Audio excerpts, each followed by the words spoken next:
Excellency Mr. Hendrik Gonzalez, from Excellency Ms. Maureen Josephina Morena Merida, leaders of the local and SARGA, Provincial Commissioner of the South African Police Service, Commissioner of the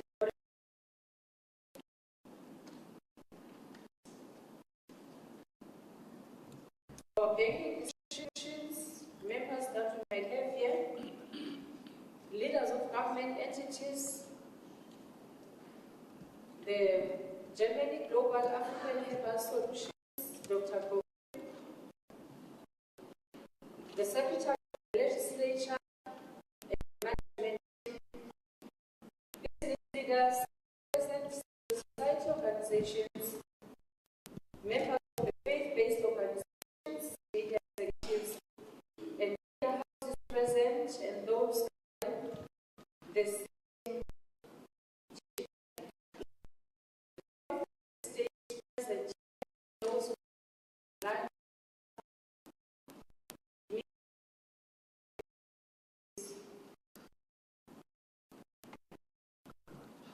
broadcasted. The distinguished guests,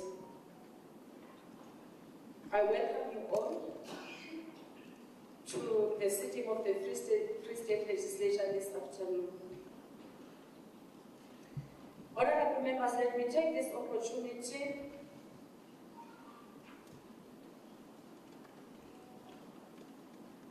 to let the House know that before we proceed, once more, the economic freedom fighters are not here, and I don't know, I did not receive the leave of absence this time around. Honorable members, before we proceed with the business of the day, I wish to inform the House that the business of the House today is also to afford the Honorable MEC for Finance to table the provincial annual budget for 2024-25 as required by Section 27, subsection 2 of the Public Financial Management Act number 1 of 1999.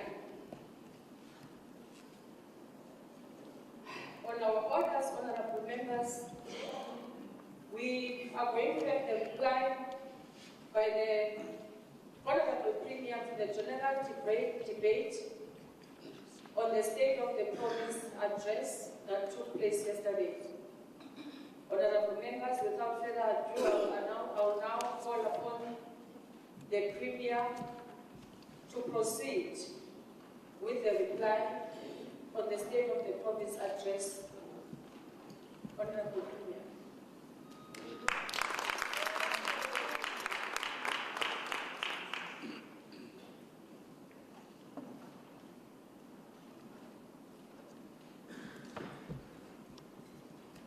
Speaker of the Legislature, honorable members of the Legislature and Executive Council, Hosi, ambassadors of Cuba and Venezuela, leaders of Chapter 9 institutions, leaders of the African National Congress and Alliance, leaders of the representatives of other political parties, people of our province, ladies and gentlemen. Honorable Speaker, it was in this House last year when we called upon our citizens to become agents of change and contribute their energies to the development of our province. We humbly requested unwavering support of all well-meaning citizens of our province in tackling corruption and malpractices. We remain grateful for men and women of the Free State who heeded the call and made themselves available and ever. Working together with them, we have embarked on a journey for the reimagination and rebirth of our province. We said this journey requires courage of convictions with a view of effectuating decisive action to correct the wrongs of the past and launch our province irrevocably on the path of doing more together. We are making significant progress in dismantling criminal and patronage networks, which ran amok in our province in the past. We have begun leveraging our strategic location to fuel fundamental socio-economic development. Our singular focus remains ensuring quality housing, safe learning environments for our children, accessible and effective healthcare, empowered communities, and equal economic opportunities for all. And indeed, we have started to make significant strides.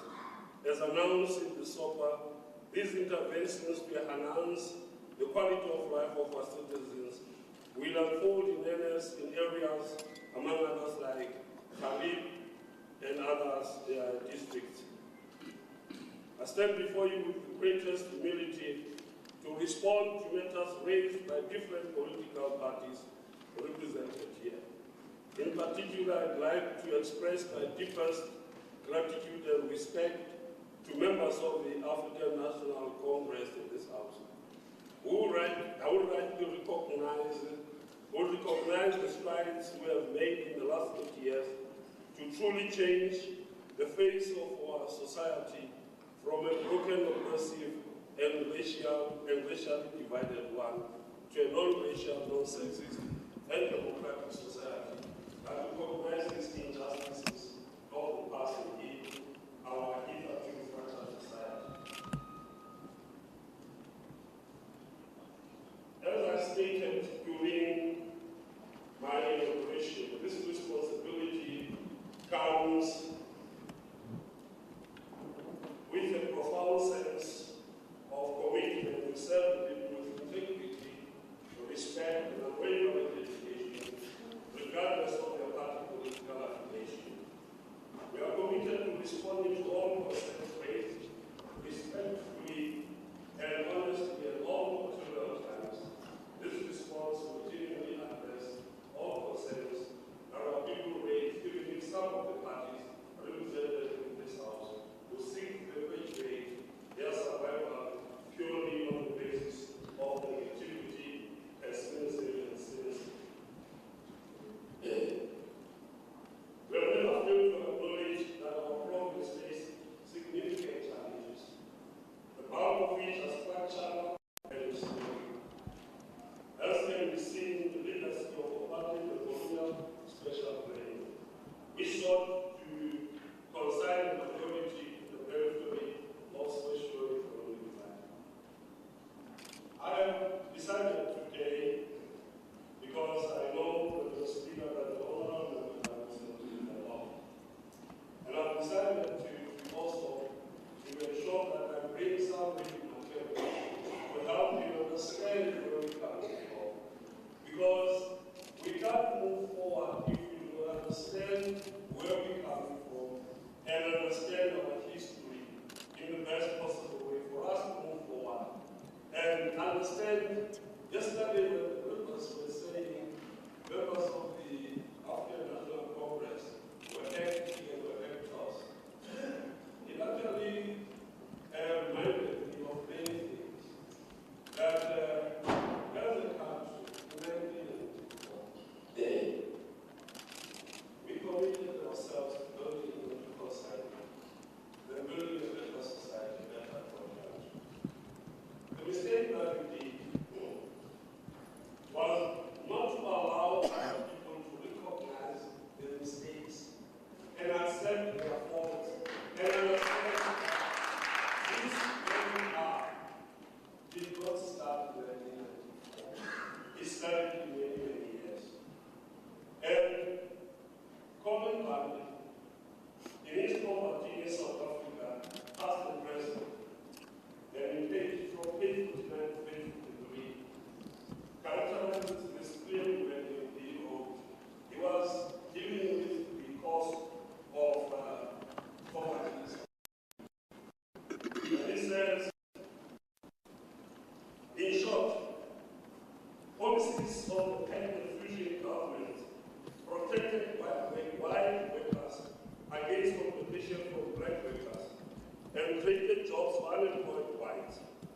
They also ensured that white families would receive the best education, the best social care, the best job opportunities, and highest pensions. These policies and the rapid recovery from the Depression from 1933 onwards meant that white poverty declined sharply. By 1936, the Department of Social Welfare announced that there was no longer a surplus of white labor. Full employment for whites had been effectively achieved. By 1942, white poverty was to all practical purposes eliminated. The solution of the poor white question had profound and lasting implications for black poverty. African mine workers were frozen out of skilled workers, not because they lacked the competencies to do it, but precisely because they were or soon would be competent. Other African workers were excluded from the apprenticeship system, rendered ineligibly for membership in recognized trade unions, and locked into a low-wage regime deliberately maintained by state policy. In the interwar years, reducing white poverty became a political priority. In addressing it, the state increasingly defined the relationship between white prosperity and white supremacy, replicating civilized standard of living for the white minority, and that is what was reported. And I'm saying, when we speak of poverty, in isolation of understanding the history of poverty in South Africa, we will be misled by many of the statements. What is very important, Honorable Members, was also the statement that every time, and I want to deal with this, every time members of the DA come to the podium, they speak of where we are every time. Let me just bring this, the historical fact that you need to know. Gadija is in, but it is not of Cape Town. It is situated a mere than 30 kilometers from the city center and remote from the shopping and manufacturing sectors where most of the jobs are to be found. In many ways, Gadija is sometimes regarded as an economic and racial and cultural enclave. Gadija residents are largely redundant as unskilled workers, yet they are valued as consumers. They are isolated from the city's economic epicenter, yet are decisively present as citizens and voters.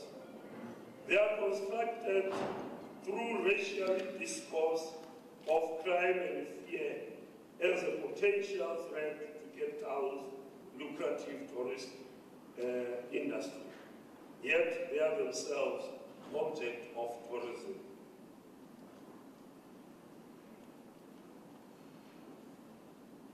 Remember, Ralph and Henry have powerfully described the continuities between the city's apartheid past.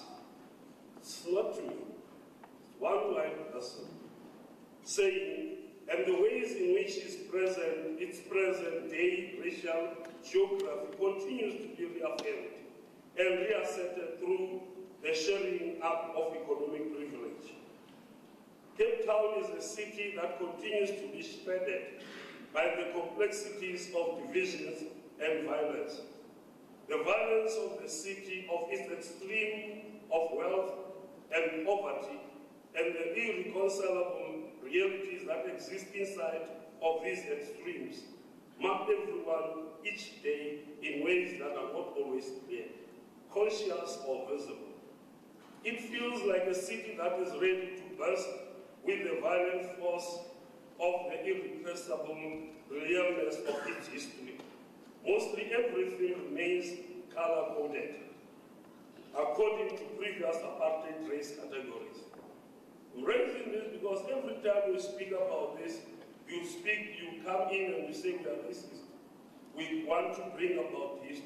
But the fact of the matter is, what happened in the past has a direct impact in what is happening now. This is visible in every sphere of society, from who works in restaurants and in their kitchens, and who owns them, who cleans the roads and sidewalks, and who are shop owners, whose children are cared for by nannies, and those children have to be fed for them who have to fend themselves. Raising this matter, that these members who are here are not actors, honorable members.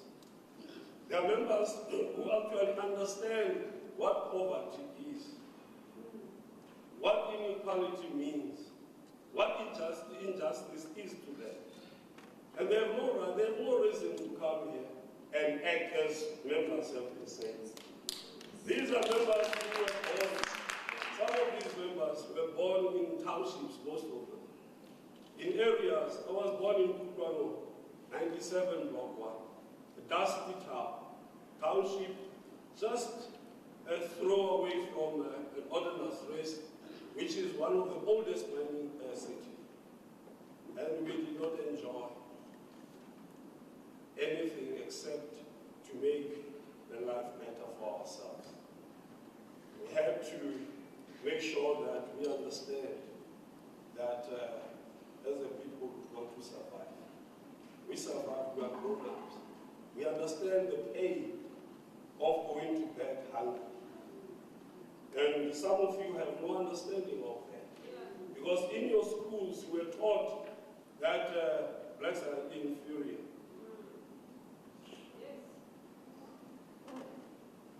I'm going to tell you about the speech in 1985, on the 18th of August, from P.W. Botha. And some of you were taught this history in your schools. And some of you seated here, growing up, understanding, of course, when you see a black person, you don't see us as people who are capable. You don't see us as people who can do anything good. It always has to be you. And that is why Honorable Member Peter Way had the guts to say that the member should come, William should come and read with her the ballot bill. Because alone, you are not good enough to understand what is it. But you only when we are talking, and there is a white person who has to do it. These are some of the things that we've got to get out of our system. But you keep bringing them in the house. You keep creating a situation that we are inferior. You see us as inferior. And there's nothing else that we see in us. But I will talk to you about this. Well, it was very interesting that Honorable Member Jadosa said the Democratic Alliance shall deal with me outside the African National Congress. I understood what you meant. Of course, physically, that was not possible anyway.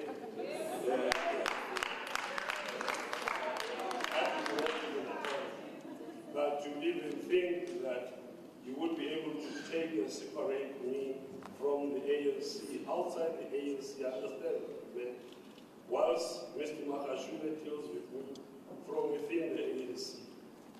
This is what P.W. Botha said. He said, there are no minorities and black majorities. We are all minorities. And if you look at what is happening now, what the DA is busy doing, when you realize that you will not be able to convince all people or people to vote for you in government, you will start working very hard to ensure that you become part of the creation of the political parties so that the black people are a minority, as we have done. And it's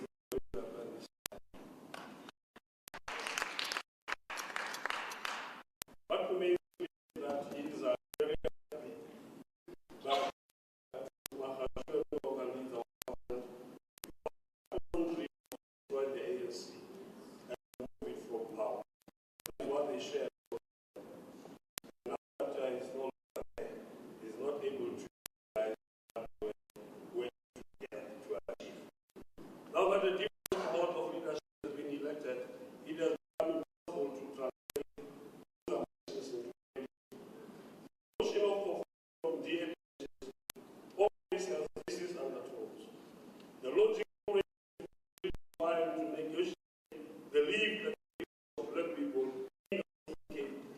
out of the picture. In this way, government effort is limited only to areas in the cities and suburbs. Our attention is drawn to secure reach and services provided to comfort.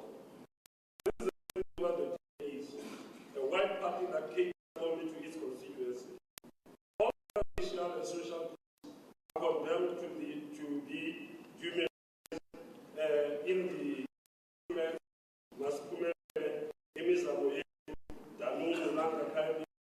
and so on. Once we oppose their logic for it is, they start calculating that does not fall in this logic as corrupt and ineffective. In this case, always performance, I stand at the side of and not standard.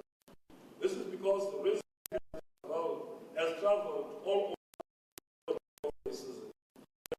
Anyone who does not comply will be disciplined for any rationale. Honorable Speaker, for our past we remain to help municipality with engineers to fix their sewer rectification networks and stabilize all municipalities and be dysfunctional. It is in our municipalities that gender-based violence and femicide and it is that our presence will be felt. Working closely with the community forum, communities broadly, to eradicate this pandemic. We will answer the call by our communities to sign the to cooperate and defeat it. Dangerous crime.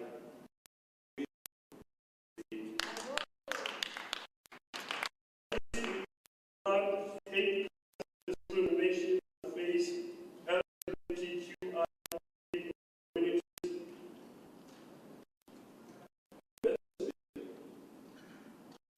As I was saying that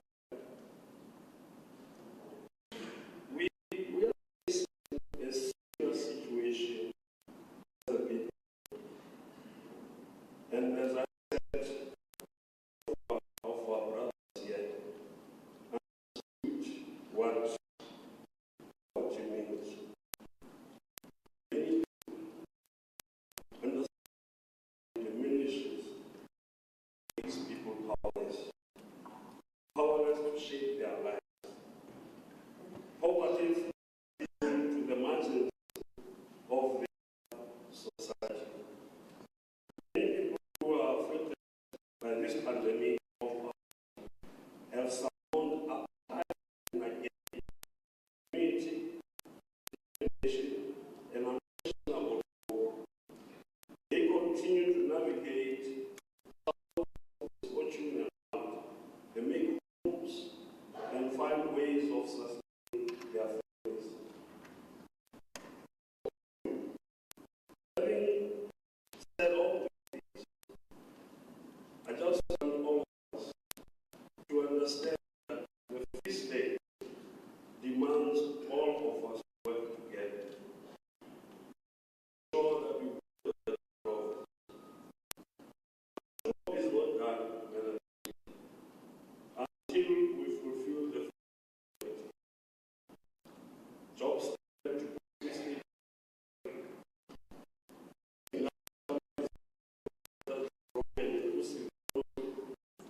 all of us focus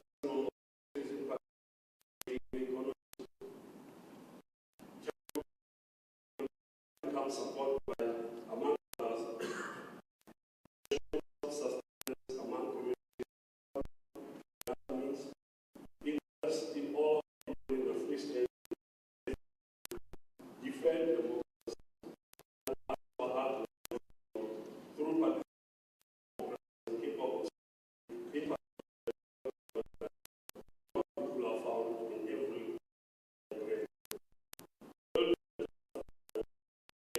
listening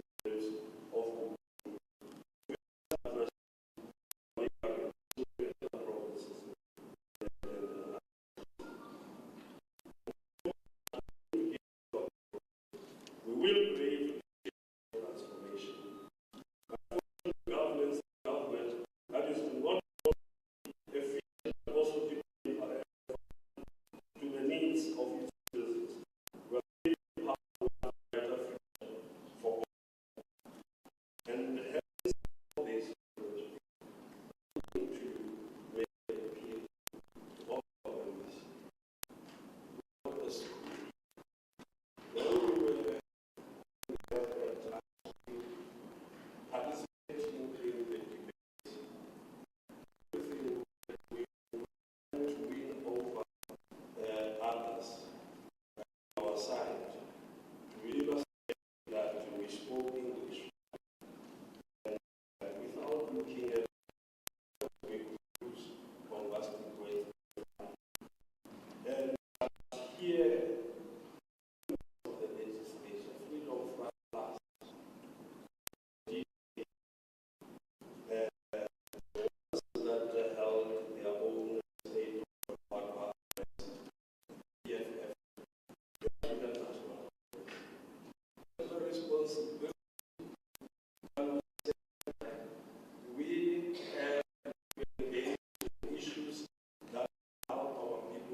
This is important for all.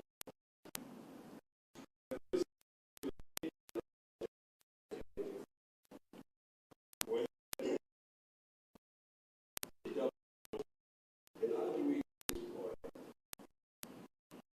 so much demonstrate the superiority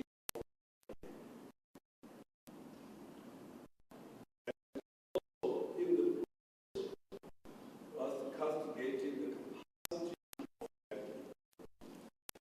and in some actually what we use what people to reach objective. I'm saying this because it is still lingering in. Could you please raise your voice and then say or your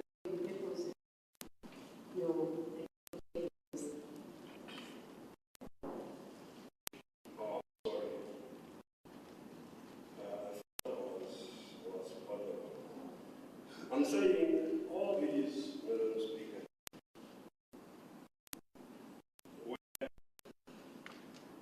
we're issue of our own. We're all human beings. We all want the best. We all want the nation that is must actually get the best from us. But the way we get to argue some of this point scoring all the time we cannot get. In realizing this, it divides the worst in us. We have resisted temptation. We built this. This is a province deliberately neglected. It was meant to be just an enclave, a safety haven for us. And that is why industrialization was not allowed to happen here. Now that we are starting, now that we are starting to realize and use this, I am waiting to be awakened. Free people with passion. Understand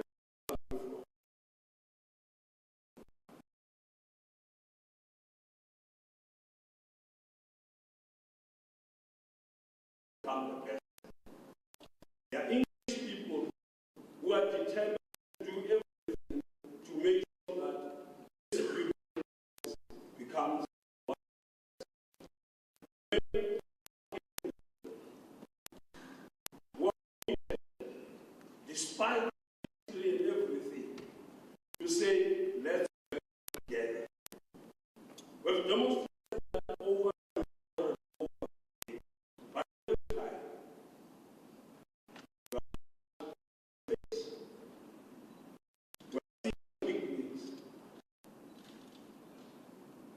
we don't want to go to a CSL level where we will be reacting in a manner that nobody would appreciate. We want to work this province. If some of you believe that we are okay to get this side, we will demonstrate, not to prove to you, but to ensure that people of the Free State are the best. And maybe afterwards, you will hear that we said when we were state of the province, our deserve the best for us. Let us work together in building the country, the Free State. We cannot all that the Free State before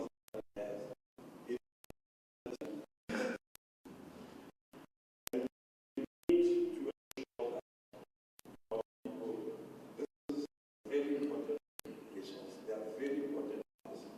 Get the best in terms of civic and make sure that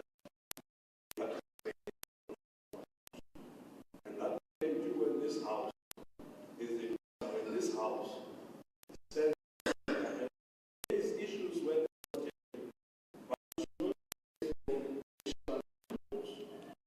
should not be raised from a point where I'm superior and I'm inferior. I know better. We don't know anything. Will not help this province.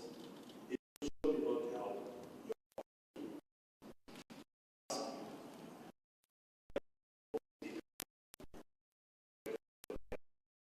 province. All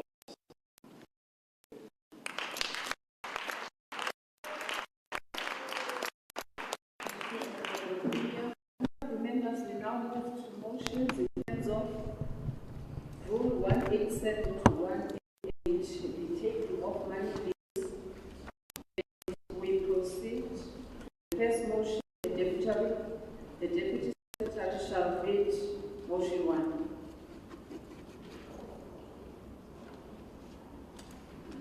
That leave be granted for the tabling of the 2023-2024 second adjustment appropriation bill, Bill 1 of 2024.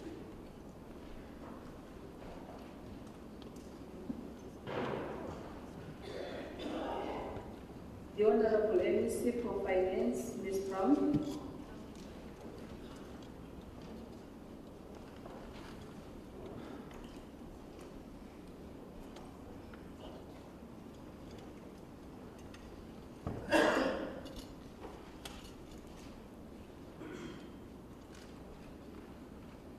Thank you. Honorable Speaker, I move. Any discussion? Any objection? Leave granted. The Honorable MEC may table the 2023-2024 second adjustment appropriation bill B1-2024.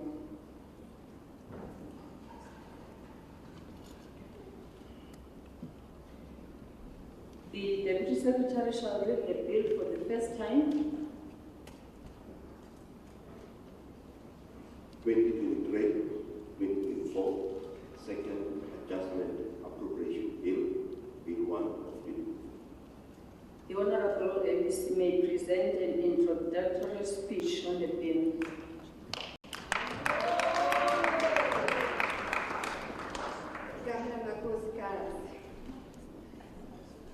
Honorable Speaker, Nazarela Sifuba, the Honorable Premier of the Free State Province, Tate Situkwana, members of the Executive Council and members of the Free State Provincial Legislature.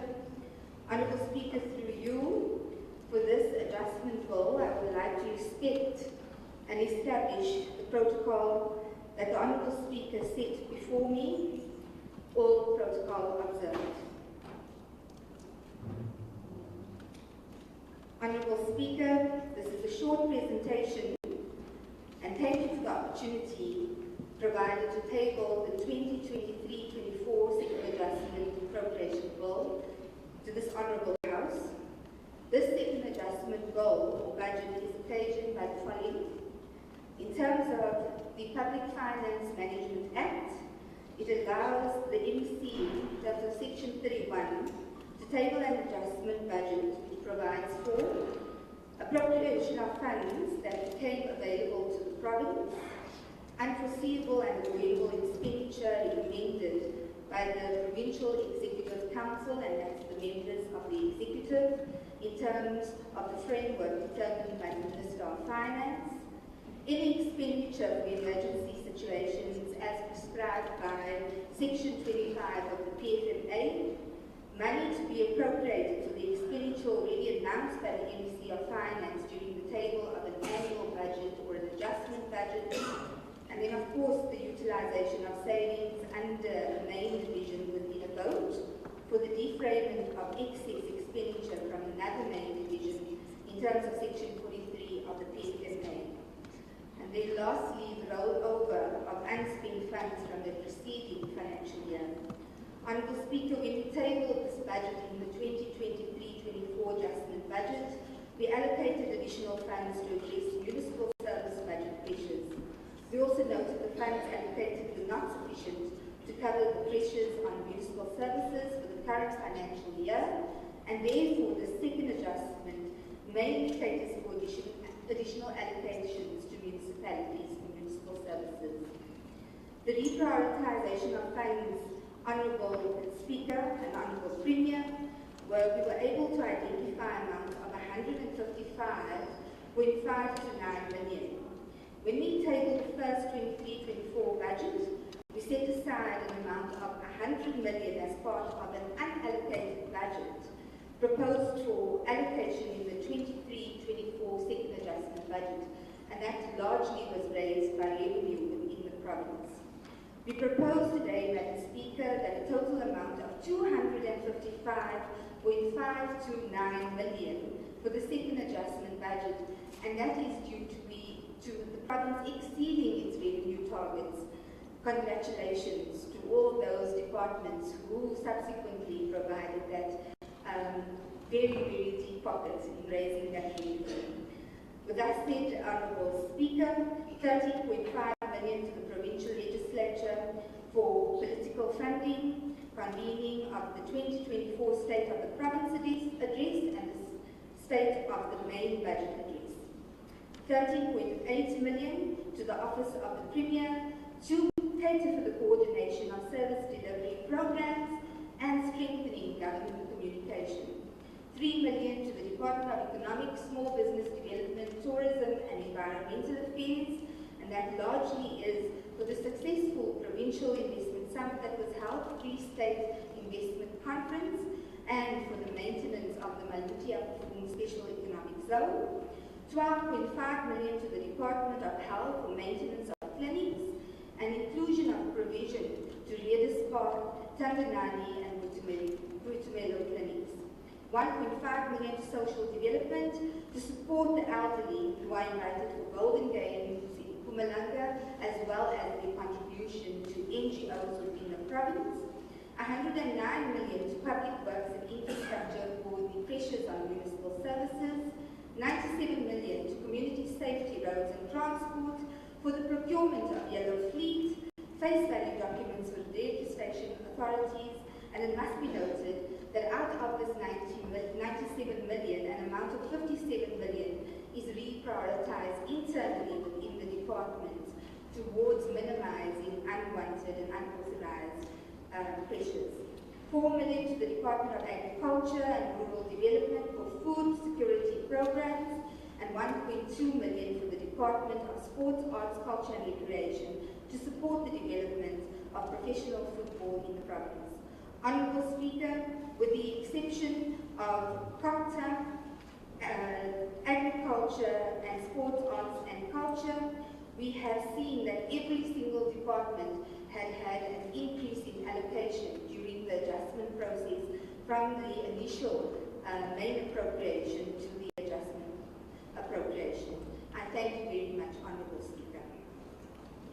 What does the Honorable MEC propose? That the bill be referred to the Portfolio Committee on Public Accounts and Finance, as well as the Committee on Budget and Oversight for consideration and report back to the House. Any discussion? Any objection? Approved. The bill stands. Refer to the Portfolio Committee on Public Accounts and Finance, as well as the Committee on Budget and Oversight for consideration and report back to the House. We proceed to motion 2. The Deputy Secretary shall create motion 2.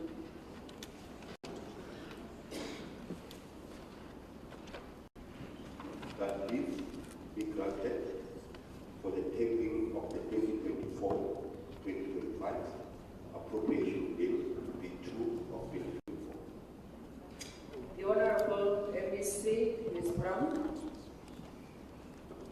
Honorable Speaker, I move. Any discussion, honorable members? Any objection?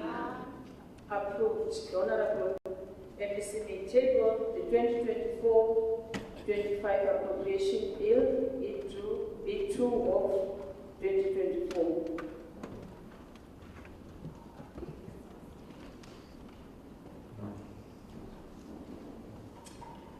The Deputy Secretary shall read the bill for the first time.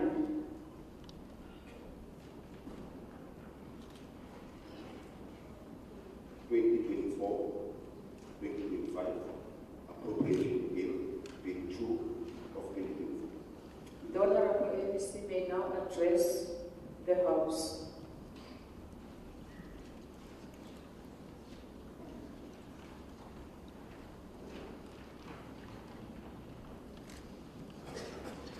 Thank you, Honorable Speaker. Honorable Speaker, Nazareth Sifuba, Honorable Premier, David Kulisipwana, the Deputy Speaker, Melusi Mapela, Chief Whip of our Provincial Legislature, Masara Molembeti, Chairpersons of the Committees of Provincial Legislature, and our Chairperson of our Committee, Honorable Kubani, the Deputy Ministers who are present today, members of the Executive Council and the Leader of Government Business, Nkati Makume, members of the Free State Provincial Legislature, esteemed members of the Judiciary, members of the National Assembly and the NCOP, Her Excellency Ambassador from the Bolivian Republic of Venezuela, Ms. Marilyn Josefina Moreno Merida, His Excellency from the Republic of Cuba, Mr. Enrique Horta Gonzalez,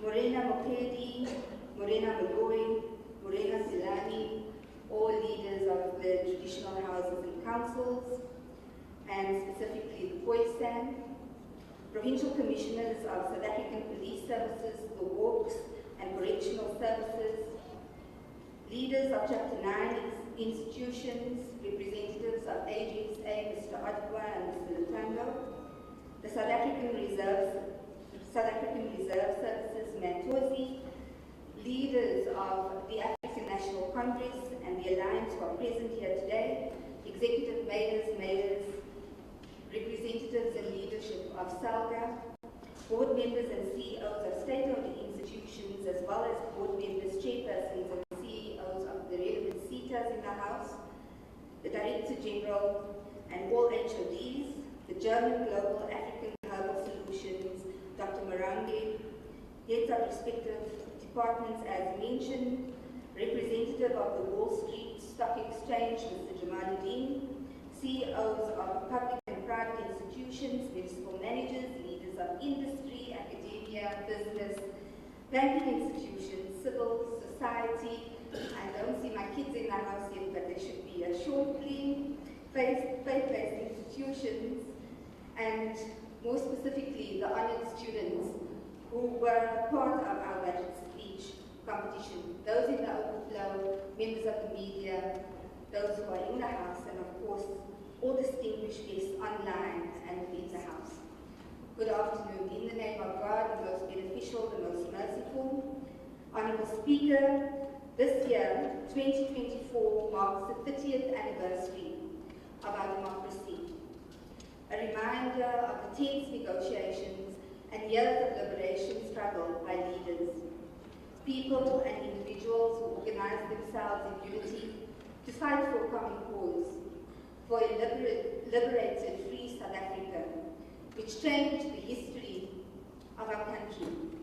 It also reminds us of the effort that it took to craft the Freedom Charter, where the ANC in 1955 sent out 50,000 volunteers into townships, villages, and in those years something called the countryside, to collect freedom demands from the people of South Africa. Through you, allow me to offer a reminder to all. The Freedom Charter is a statement of core principles of the South African Congress Alliance, which is constituted of the African National Congress, the ANC, and its allies, the South African Indian Congress, the South African Congress of Democrats, and the Coloured People's Congress, which is categorized by its opening demand, the people shall govern. Furthermore, the principles of this Freedom Charter is enshrined in our beautiful Constitution, Honourable Speaker, in which we have committed to building a united, non-racial, non-sexist, democratic and prosperous society which guarantees a better life for all. Today we are tabling a provincial budget during an electoral season. It is time for our citizenry to exercise its power by participating in this democratic process and exercising their democratic rights, by ensuring that they are registered to vote and by casting their votes. Yes, indeed, the people shall govern. Thank you in advance to the thousands of volunteers of all political parties and representatives of the Electoral Commission for the work and the sacrifices that you have made and will make during and to ensure a free and fair election on the 29th of May 2024. Madam Speaker, I'm honoured to be tabling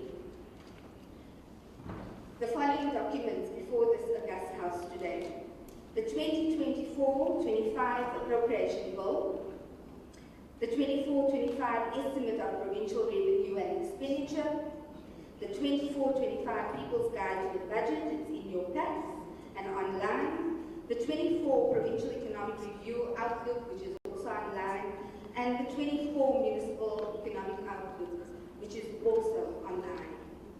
These documents are tabled after His Excellency President Cyril Ramaphosa presented his State of the Nation address, after the Minister of Finance presented his medium-term budget policy statement, and after the Free State Province Premier Dati Polisi Tukwana presented the State of the Province address. This just reiterates, Honourable Speaker, that these processes are fully inclusive. It has received the attention from 3 spheres of government: intense consultation between national, provincial and local governments, and intense planning. Honourable Speaker, our first democratic president, Dr. Nelson Mandela, once said, "Do not look the other way, do not hesitate, recognize that the world is hungry for action, not for words. Act with courage and vision." And in order to display the action that Tata alluded to as we present the last budget of the 6th administration, we will provide our review of performance to our citizens, as well as the framework of the 24-25 medium-term expenditure framework as we pass this baton over to the administration. Honourable Speaker, to provide perspective on the current state of the economy and the economic outlook, I'd like to start with the global economic outlook. Global economic growth decelerated to about 3.1% in 2023, and the latest economic forecast, Honourable Speaker, by the International Monetary Fund earlier this year expects global growth to remain unchanged at 3.1% in 2024 before rising to 3.2% in 2025. However, the aggressive tightening of the monetary stance by central banks to curb elevated inflation rates has resulted faster than expected disinflation in many economies across the globe, at some 80% of world economies that are anticipated to see lower than average headline and core inflation in 2024. Specifically, the elevated global inflation of 6.8% recorded in 2023, which is anticipated to slow down about 5.8% in 2024, with a further decline to 4.4% in 2025. Likewise, Honourable Speaker, inflation is anticipated to ease by a mere 0.2 percentage points to 2.6% in advanced economies and 0.3% in emerging economies, and we're looking at a percentage point of 8.1% in emerging market and developing economies in 2024. Madam Speaker, however, it is worth mentioning that the projected positive outlook for the global economy is highly susceptible to some significant downside risks.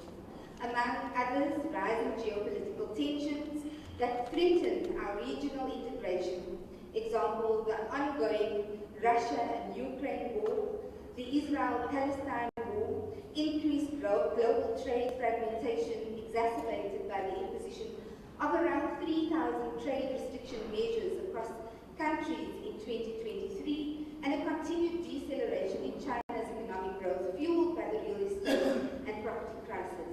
The resurgence of the global supply constraints associated with continued attack on large cargo ships in the Red Sea and the weather shocks, unfortunately, especially in the highly anticipated El Nino phenomenon, these combined effects, unfortunately, of these risks could dampen global growth. So that is at a macro level. That is what's happening in the global economy. So as it's combined, it heightens global inflation, it's got a threat towards food security, commodity shocks resulting in volatile movement of prices of crude oil, which means that prices will go up. Food, energy, transportation costs, that means your back pocket will be affected. Yes, it will. Domestic economic outlook based on IMF projections in real term and the South African economy is unfortunately projected to grow by just 0.4%. And then, of course, 1% later in 2024. So before rising to the 1.3% in 2025, the National Treasury forecasted an average growth of 1.4% from 24 to 2026, and the latest medium-term budget policy statement also reiterates that. Unfortunately, Honourable Speaker, ladies and gentlemen, these projections are unable to support the much-needed accelerated growth and inclusive development to tackle the perennial problems of high unemployment rates, poverty and income, inequality facing this country.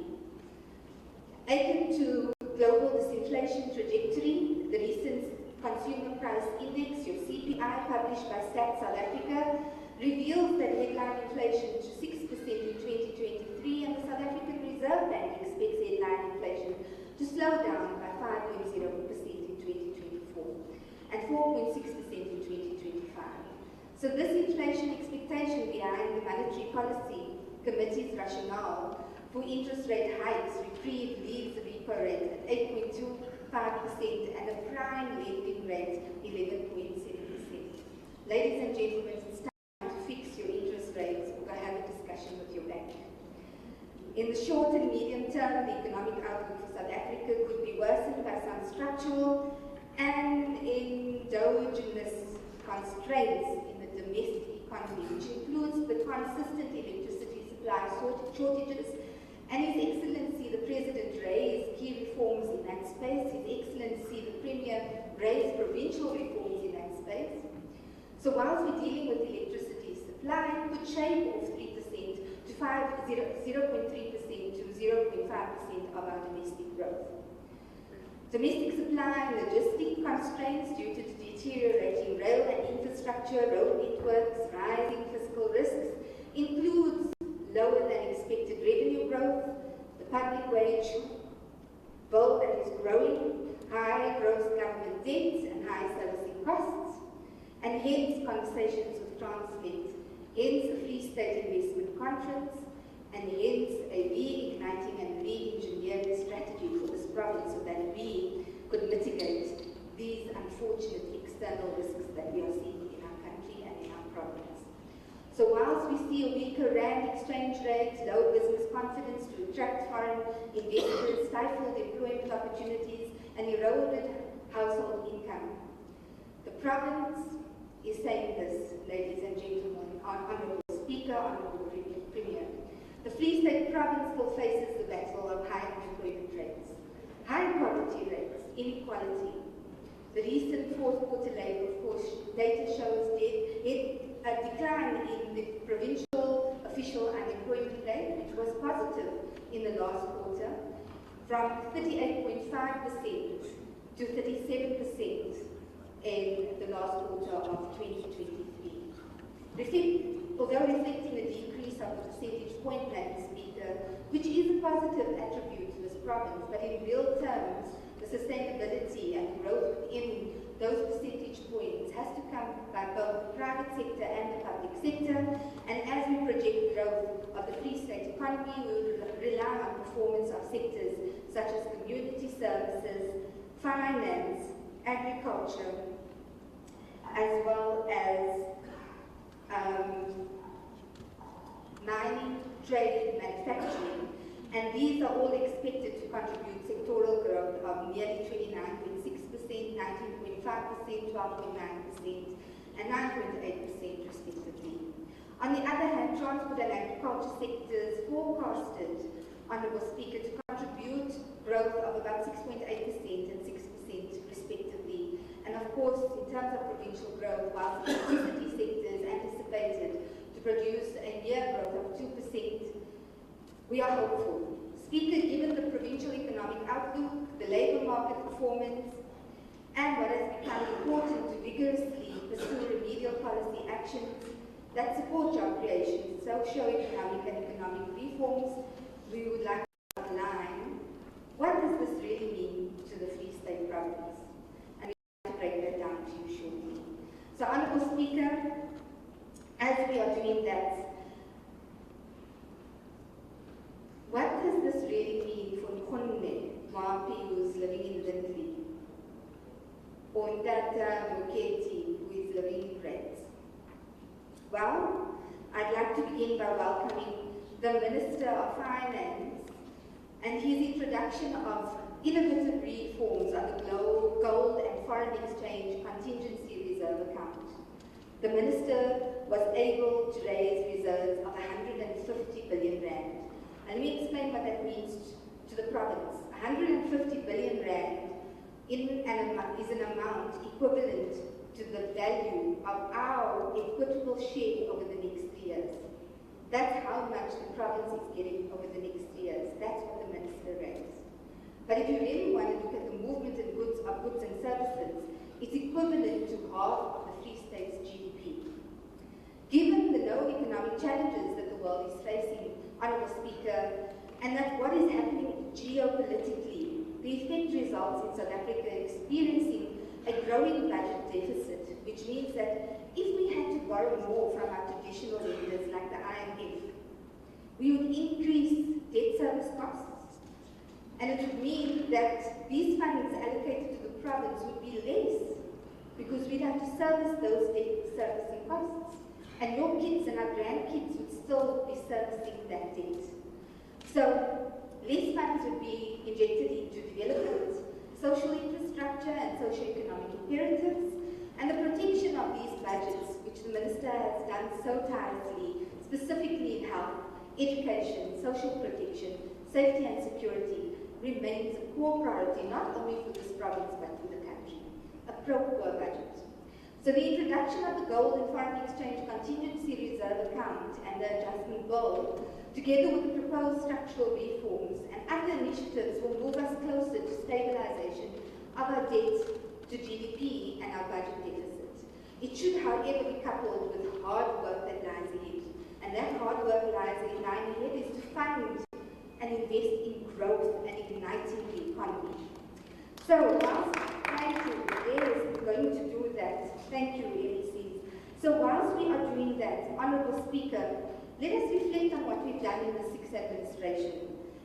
So, filing expenditure and impact analysis, which intent was to analyze and see the change that the spatial and racial characteristics of our democratic society, specifically focusing on the past term. The medium-term expenditure framework budget of the Free State Province from 2019 to 2024 amounted to 200.9 billion rand, ladies and gentlemen, Honourable Speaker. That averages a budget of 40.18 billion rand year on year.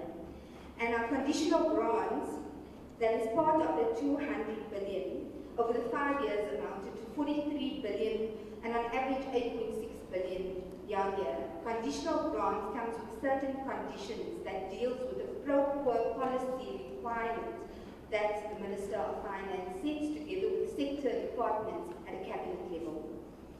So reflecting back on the financial health and liquidity and cash position of this province, Honourable Speaker, the provincial net cash position improved considerably over the past 5 years. In March 2019 and in March 2020, the province closed the financial year on a negative cash position. However, in the past 3 financial years, our cash position at the end of the financial years were positive. We were investing money. I'm also happy to announce that in the past 3 years, the province did not utilize an overdraft facility from the Reserve Bank, as well as our provincial banker. I'm sorry, provincial bank, we didn't make too much money off us, right?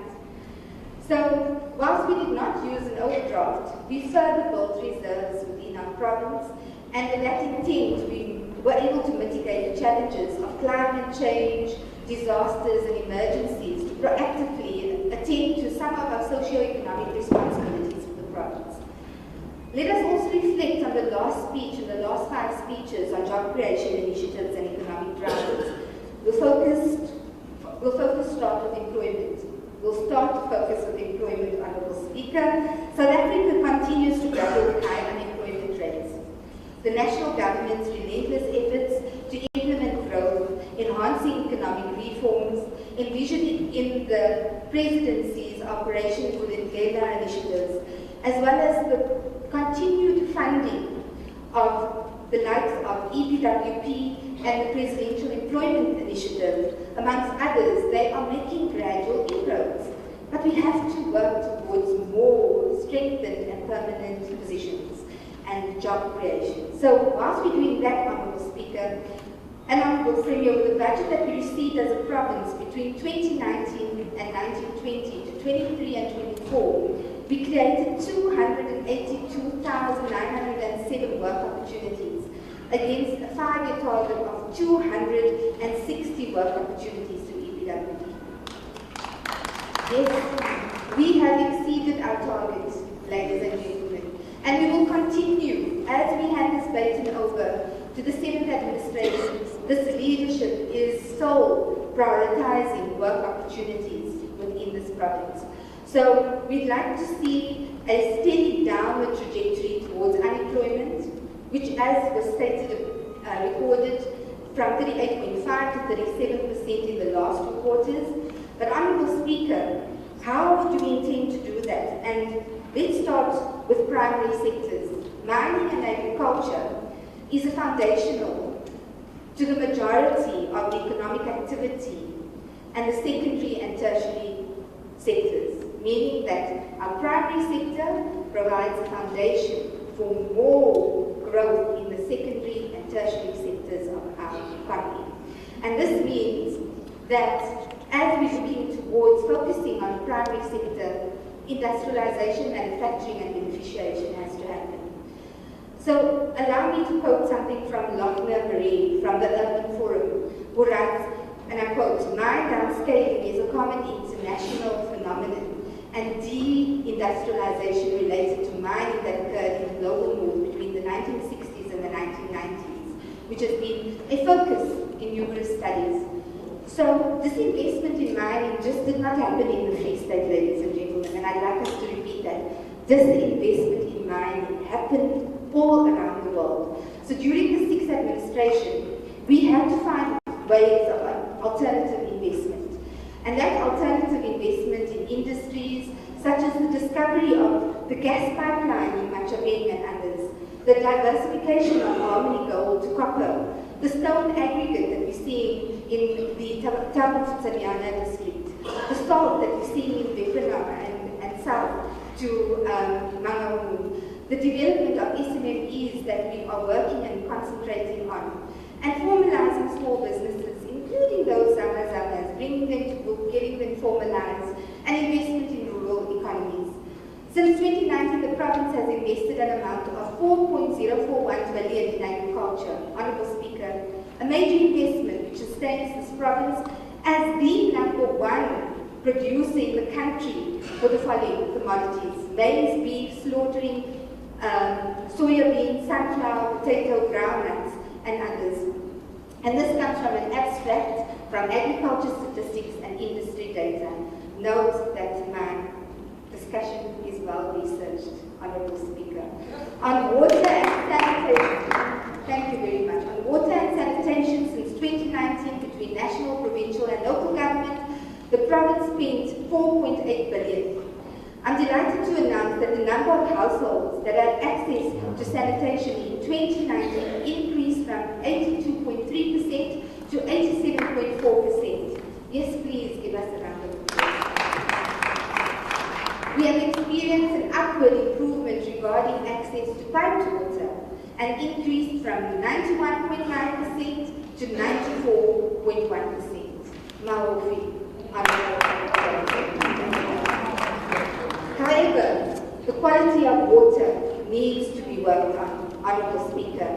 And with that said, we intend, apart from some of the Green Scorpions and some of our environmentalists, together with the National Department of Water and Sanitation, over in the 7th Administration, there is a task team that the Honourable Premier has put together to ensure that this does happen. Honourable Speaker, we will also note that the Honourable Premier's office, in terms of these statistics, have completed a 5-year monitoring and evaluation report that provides us with these detailed statistics. In terms of energy security, the successful energy endeavour brings much desired investment in the energy sector. I will not reiterate, as the Honourable Premier stated this in his State of the Province address. However, the number of households connected to electricity since 2019 increased from 91.6% to 93.4% in our province. The province's current energy consumption, our current energy consumption for the province, ladies and gentlemen, and Honourable Speaker, is 1,505 megawatts, whilst we hold the current capacity of 4,133 megawatts, and this comes from Eskom in our province. And we wish to plan for a future capacity of 14,063 megawatts, and I'll explain why the future capacity is that big based on all the plans that the 7th Administration would have in place based on the Free State Growth and Development Strategy. The vision of our Premier to position the Free State Province as the energy hub of the country and potentially the continent, will indeed meet the dream of combating unemployment, poverty, and equality, ladies and gentlemen. To address the debt burden on municipalities, 11 municipalities have been approved, including Mangaung metropolitan municipalities, so that debt relief, the National Treasury had pronounced last year, 11 of our municipalities have been approved. They applied, they went through a process, and they have been approved. And we're very excited, Honourable Premier, and as the Honourable Premier stated in the province, we will continue to support these 11 municipalities. The task team comprised of Provincial Treasury, National Treasury, COPTA, and SALGA has been established to support and monitor these municipalities in adhering to the requirements of the provincial Eskom's debt relief program, which entails the write-offs of 1/3 of the entire historic debt based on compliance with the debt relief conditions, meaning that big number that we saw that the province owes Eskom, 1/3 of that will reduce based on those approved 11 municipalities. Well done to all our municipal managers in delivering a wonderful application to National Treasury in that regard. Honourable Speaker, as we move over to land, which is still a key economic driver and a priority in terms of the constitution and the resolution of the leading party, we continue to have immense benefits, not only for provincial and local governments, but for communities and individuals. This means that the Sixth Administration has concluded our land audit. Thank you, MEC, Public Works and Infrastructure. And as that land audit had been completed, the commitment was reiterated by His Excellency, the Premier, and he made a policy directive and commitment to say public works will still avail provincial and municipalities will still avail municipal land for youth, women, people living with disabilities and dependents, for farming purposes and for economic purposes. This will bring much desired revenue for the province, much desired and improved revenue for municipalities, and the support towards desired social infrastructure for the emancipation of our individuals, for trusts, for traditional and rural land councils and proprietors. On infrastructure, Honourable Speaker, the Sixth Administration spent 22.6 billion over the past 5 years, with an average amount of 4.5 billion per annum. This excludes any PPP process, this excludes national infrastructure build, this excludes any innovative private sector infrastructure expenditure within our province. Currently we have 176 active projects on our table B5, which is to be completed. We are supporting and implementing the public-private partnership regulatory framework, which was pronounced by the Minister, and its public participation process is underway. We welcome the review of the institutional arrangements hindering efficiencies in the infrastructure implementation. Let's hear that again. We realize that there are inefficiencies and there are areas hindering those efficiencies currently in our system. And the Minister has worked on, we've identified those inefficiencies. So the Department of Public Works and Infrastructure, together with Provincial Treasury, will prepare these business cases for the access of new financing instruments to ensure social infrastructure is fast-tracked. And over the term, we have spent 9.6 billion on roads and road maintenance and 4.9 billion on housing in this province, Honourable Speaker. The Department of Economic, Small Business Development, Tourism and Environmental Affairs has focused on various policies focusing on industrialization, partnership with corporate SA, business and organized formations and rural enterprises. The introduction of the Free State Integrated Local Economic Development and Transformation Bill is the first step in the right direction towards ensuring that we produce in the Free State, we buy as a government from Free Staters for the Free State province. And how do we say that? Yes, how often? Honourable Speaker, in no such terms, nothing for us without us, Free Staters. Nothing for us without us. We have invested 3.18 billion over the past 5 years to achieve this mantra. We welcome the Free State Investment Conference, and in order to bolster foreign direct investment, investment promotion is key. And over the past year, under the stewardship of His Excellency, the Honourable Premier, Tati Dukwana, he has brought us to the precipice of introducing an investment promotion entity. We don't know what we're going to call it yet, but this investment promotion entity will focus on catalytic investments. It will focus on the conversion of the 81.5 billion pledges that we've seen during the Free State Investment Conference. And this too will focus on the current and future proposed industrial zones in Machabeng, Putalichaba, Watsabelo, Tavanchu, Karib. And listen to this, ladies and gentlemen, Speaker. These are all in the most rural parts of our province. In the most rural parts of our province, we are bringing industries to the poorest, impoverished, and unemployed people. Tourism indeed will form part of this entity, so we will re-establish and redefine the path and reignite our entities towards ensuring that, yes indeed, Premier, this Free State, this giant, is awake. Honourable Speaker, thank you. Honourable Speaker, to address the state as a budget tool to advance the Free State economy, the matter of paying our service providers on time remains an important and imperative aspect for this government, and failure to adhere to this requirement is detrimental for our SMEs. We do know this, and we have acknowledged it, and we've heard you, and we've got a system in Treasury where you bring all those invoices to us, and we go and scratch where those invoices are, and we make sure that they go through a process, ensuring that you've done the work, you've completed the work is in line with your SLA, and that we are satisfied that the work is done correctly, and it will pay.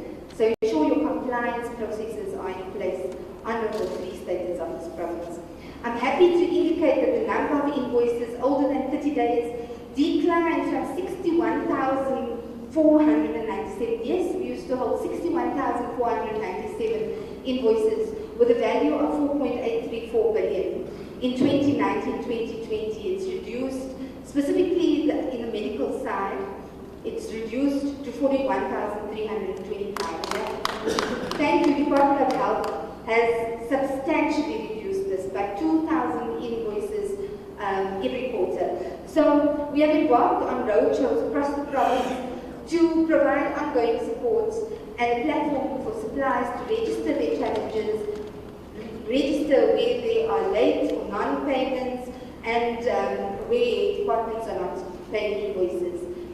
Madam Speaker, excitingly, the Public Procurement Bill was introduced at the National Assembly on the 30th of June 2023, a year ago, and it was passed December last year, and we welcome the transformation objectives of this bill, which will, so outside of that case where they said we must scrap BE, we must scrap set assignments, we must scrap, it's now gone through National Assembly in December.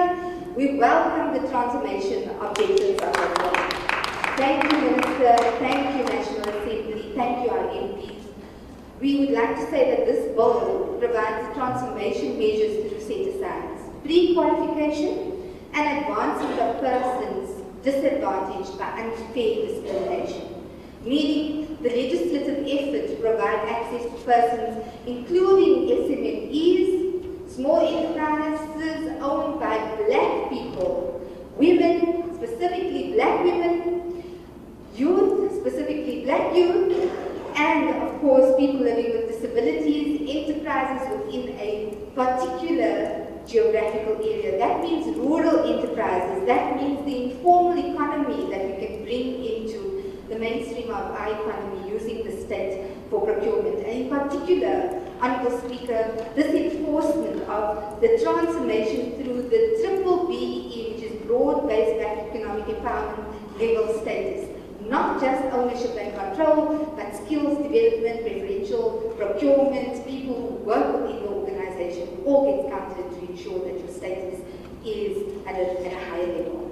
So as outlined by the Minister, it also makes provision for local industrialization, and I'm happy to hear that, Honourable Speaker, because often industrialists who invest in our parks and in our SEZs feel that government is not prepared to take up their commodities that they produce in their own province.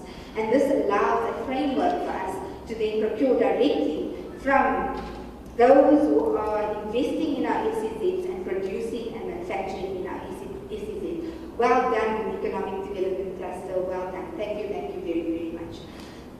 So as we deal with these designations and measures, we're also looking at labour absorption and enterprise development, among others. So this is all encompassed in this bill.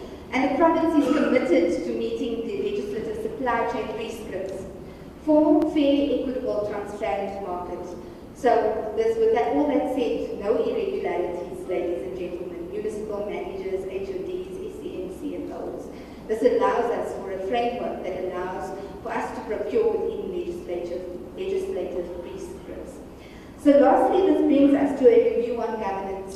Governance in this province, and I think mostly in South Africa by His Excellency the President, is imperative. And over this term, Madam Speaker, I'm pleased to announce that the PFMA audit outcomes during this administration showed significant improvements from the 2018-19 financial year to the 22-23 financial year. We achieved 4 clean audits at the end of the 2022-23 financial year, compared to only one, which was the housing fund, the little entity under human settlement, at the end of 2018-2019. Congratulations to all of those departments. Honourable Speaker, those departments are the Legislature, Provincial Treasury, Fleet Management and the Housing Fund. And furthermore, it needs to be mentioned that in this administration, 8 departments improved their audit outcomes. 8 of them. And they're sitting here. There were some tough challenges that we had in terms of management reports, but it is these ladies and gentlemen who sat down committed to improving those management reports, and after doing so, their outcomes improved, and no disclaimer in this province was recorded at the end of 2022 financial year. The number of disclaimer, adverse qualified audit report paragraphs reduced with 55% from 47 in 2019 to 21 in 22-23. And while a number of non-compliance legislation paragraphs in the audit reports reduced by 35%, Honourable Speaker, from 207 in 18-19 financial year to 135 in the 22-23 financial year. We continue to work hand in hand with the AGSA, with departments and entities to improve their audit outcomes. And thank you, Honourable Premier, for your leadership, to the AGSA and to all MECs, where the trajectory and the statement by herself, the AGSA, says that leadership has willed. Leadership has willed to make this change in this province.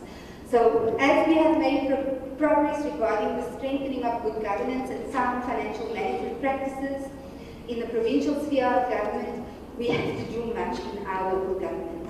And during this period of administration, the following improvements also should be noted, Honourable Speaker, is that the unwanted expenditure by departments, unauthorised expenditure decreased by 67%. 67%, more than half, unauthorised expenditure. From 617 million to 203 million. Irregular expenditure decreased by 55%, from 2.522 billion to 1.12 billion, more than half. And fruitless and wasteful expenditure also decreased by 22%, from 40.258 million to 31.160 million. While we acknowledge these improvements, we are concerned by the unwanted expenditure, which is still at an unaccepted level, and we implore departments and entities to do more to curb and finalize these investigations. Honourable Speaker, in this current financial year, the Free State Provincial Treasury hosted quite a few anti-corruption and also fraud awareness sessions together with the Office of the Premier and our Chapter 9 institutions and various partners. So as we're educating departments, entities and municipalities about fraud prevention, anti-corruption strategies and professional ethics and management, we also will continue with our lifestyle audits. These initiatives do not go unnoticed. Together with the Honourable Premier, on that day, the Free State Treasury won on behalf of the province the best corporate membership category in South Africa during the 16th annual ACFE Africa Conference. Congratulations to the team.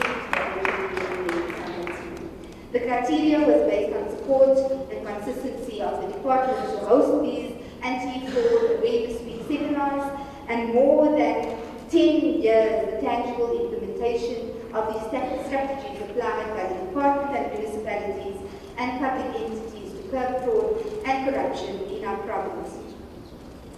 It is therefore mentioned sessions, together and coupled with the successes that we've seen in the governance, Honourable Premier, that we will continue to assist and train together with SALGA, which is the Institute of Risk Management of South Africa, the Association of Certified Fraud Examiners, the AGs, and relevant Cyber Provincial Risk and its Impact on Businesses and Government, which was held in May. We continue to do this as cyber risk, AI, and its legislation has come to the forefront of how we do work.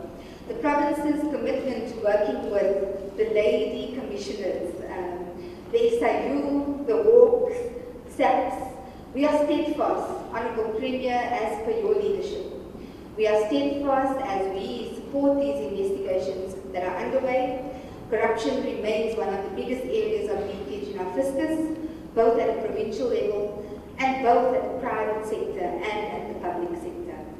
Honourable Speaker, lastly, we are building a capable, developmental and ethical state. And whilst we're building a capable development and ethical state, I'd like to welcome the focus on technology and skills. Honourable Speaker had outlined that in detail in his State of the Province address, but I'd like to just outline that we welcome the launch of the Artificial Intelligence Institute, or HUB, that was launched on the State of the Province address by the Central University of Technology, together with the provincial government, as well as the National Department of Communications and Digital Technology. Let me explain the importance of artificial intelligence in government sphere. It's the future that would enhance planning. It's the future that will collect data. It's the future in auditing. It's the future in optimization of costs. And the metaverse, technology and artificial intelligence introduces a new entry to our provincial economy. Honourable Premier, I can tell you, this space has created the youngest millionaires and influencers from the poorest part of our province. And in Bloemfontein, in Phase 6, we have got something called Natural Hair Enthusiasts with over 65,000 followers. A 22-year-old who's doing hair and beauty for a living, and she's a millionaire. Just because of social media. Please do that. It is on our municipalities, and I'm going to pause and do this slowly, Honourable Speaker. It's imperative to acknowledge that the South African local government sphere encounters distinct fiscal obstacles arising from the nation's intricate history, socio-economic disparities, and contemporary economic circumstances. As hybrid and as complex as it is, however, as a province we remain resolute that with strong and decisive leadership, efficient capacity building, fiscal discipline, accountability and transparency, we will be able to turn around our municipalities just as we did our provincial departments. Honourable members, during this administration, we have spent 13 billion on grants allocated to municipalities. And yes, we continue to lament that it still goes back. But like I said, with the effort to ensure that we build capability for SCM managers and for teams to be able to spend that money, we would be able to turn it around. Capital expenditure in our municipalities amounted to 15.4 billion rand. The following improvements have been noted from the 21-22 financial year to the 22-23 financial year, and we must mention that unwanted, irregular, fruitless and wasteful expenditure decreased unauthorized expenditure by 32% in municipalities overall. 32% in this complex environment, which we would like to see bigger percentage change, but it's an improvement and we need to talk about that. So from 3.9 billion to 2.6 billion, that's how much we reduce our unauthorized expenditure. Meaning SCM members are now beginning to plan better, record better, journalize better, and irregular expenditure decreased by 20% from 1.05 billion to 846.8 million. Well done.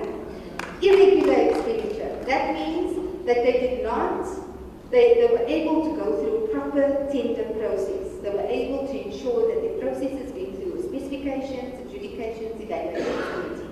And whilst we acknowledge these improvements, we do remain concerned about some of the other aspects in the expenditure which is still unacceptable. And we are holding them accountable. And I can assure you, the MEC Makume held a Mendoza the other day, and the Premier, no uncertain terms, write a resignation letter if you cannot submit your annual financial statements on time. write a resignation letter if I do not have proof of documentation when you are doing your journal entries. That's the type of discussions that we're having with municipalities. And we implore impacts in municipalities and entities to do so much more to curb and finalize outstanding investigations, because those outstanding investigations is still keeping these unauthorized irregular expenditure at such a high level.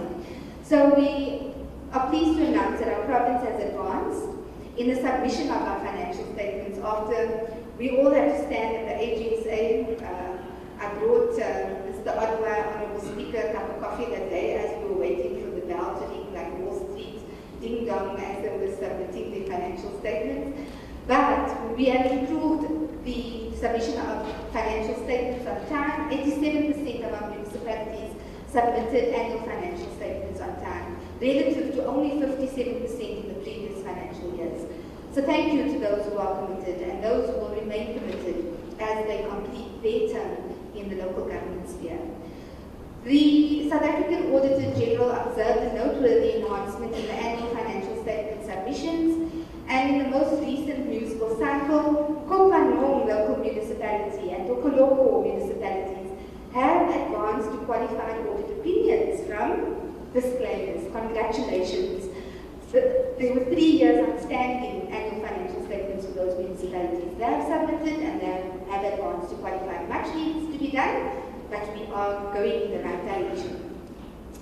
So, Honourable Speaker, as we're seeing the improvement and the trajectory of our municipal sphere, there is still much needed processes to create systems. And why are we saying systems? Because if any change has to happen in the local government, if systems are in place, we know that consistent and sustainable processes would still be outlined, and we would want to see that where the TACI departments at a municipal level, that service delivery and financial management of our municipalities improves. Coming to the business of today, Madam Speaker, allow me to outline to this august House that the composition of the 24 medium-term expenditure framework, being that this is going to be the final budget of this term. As we present this final budget, we are only presenting a framework of the new budget for the 7th administration. So this is baseline schedules, it's dealt at national level, and it's provided to us through the processes that we've done in TCF and other mechanisms. And we will utilize Section 29. So the framework of the Public Finance Management Act, Section 29 says that while you're establishing a new administration, a new legislature, a new executive council, you can utilize 45% of the previous budget. So between April to the 29th of May and after the elections and the installation of the new executive council, this province would use 45 or up to 45% of the previous budget. So as we go into the 2024 medium-term expenditure framework, the province projects to spend more than 135.482 billion rand. So in the new administration over the new 3 years, there will be 135.482 billion rand, and this is how the budget will be disaggregated for the next 3 years. 43.871 billion in the 2024-25 financial year, 44.960 billion in the 25-26 financial year, and 46.651 billion in the 26-27 financial year. So, Speaker, as we deal with these and this fiscal purse, the provincial equitable share allocation for the 24-25 financial year amounts to 33.090 billion, which reflects an increase of 1.9% when compared to the 23-24 financial year. The grants allocation, and that is grants by national sector and could be earmarked funds, in the same financial year totals 9.548 billion, an increase of 3.2% compared to 23-24 allocation. Lastly, the revenue collection in the province amounts to 1.32 billion, which reflects a short decline of 4.1% because of the upward adjustments implemented through to the 23-24 if I could explain, this year we shot the lights out. We superseded, I won't say exceeded, we superseded our provincial revenue collection. So we have, thank you very, very much. We had to take it back to its baseline and then readjust it going forward, and hence you'll see the reduction in that upward adjustment.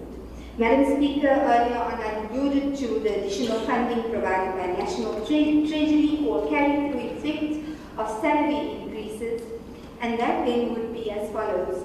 3.256 billion allocated to the Department of Education over the medium-term expenditure framework, and that period addresses the carry-through effect from 23-24 financial year's salary adjustments.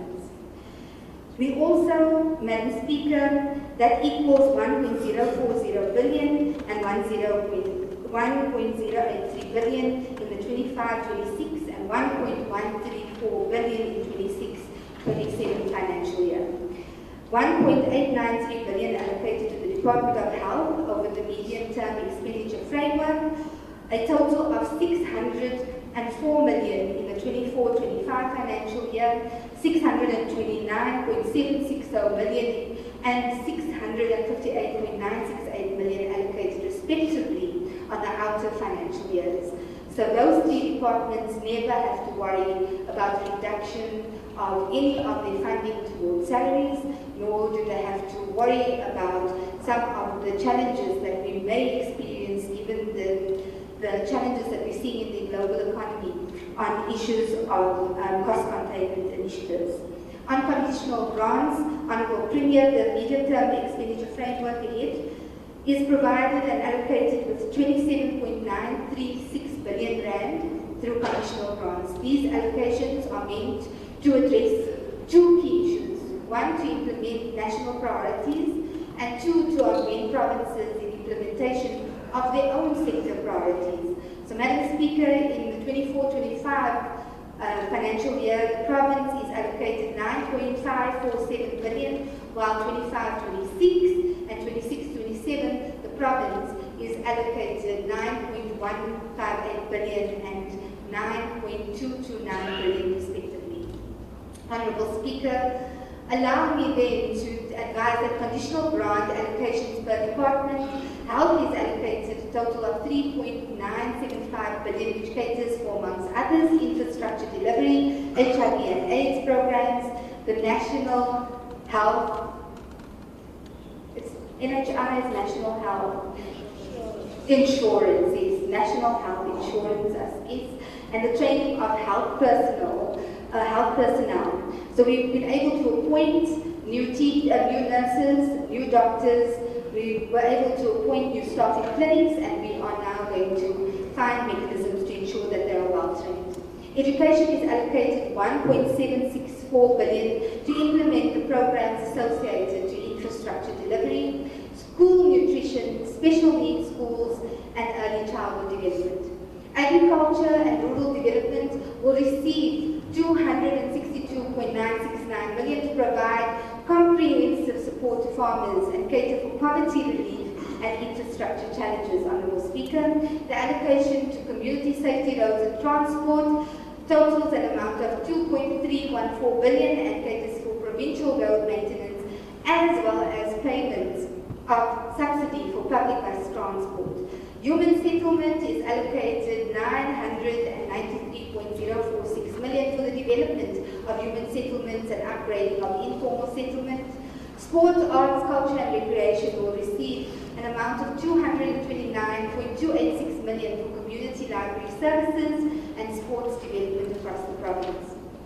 The Department of Social Development, Public Works and Infrastructure, as well as the Department of Economic, Small Business Development, Tourism and Environmental Affairs will spend 9.576 million in the 2024-25 financial year implementing EPWP programs, as well as the aforesaid allocations include 34.479 million earmarked for the implementation of EPWP programs for the entire province. The implementation of these programs will be delivered by various departments, coordinated and supported by the Department of Public Works and Infrastructure.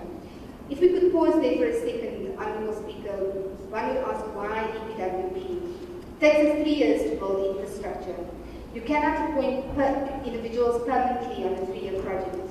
So those EPWP programs are meant to bring new people and new interests from informal skills into formal skills.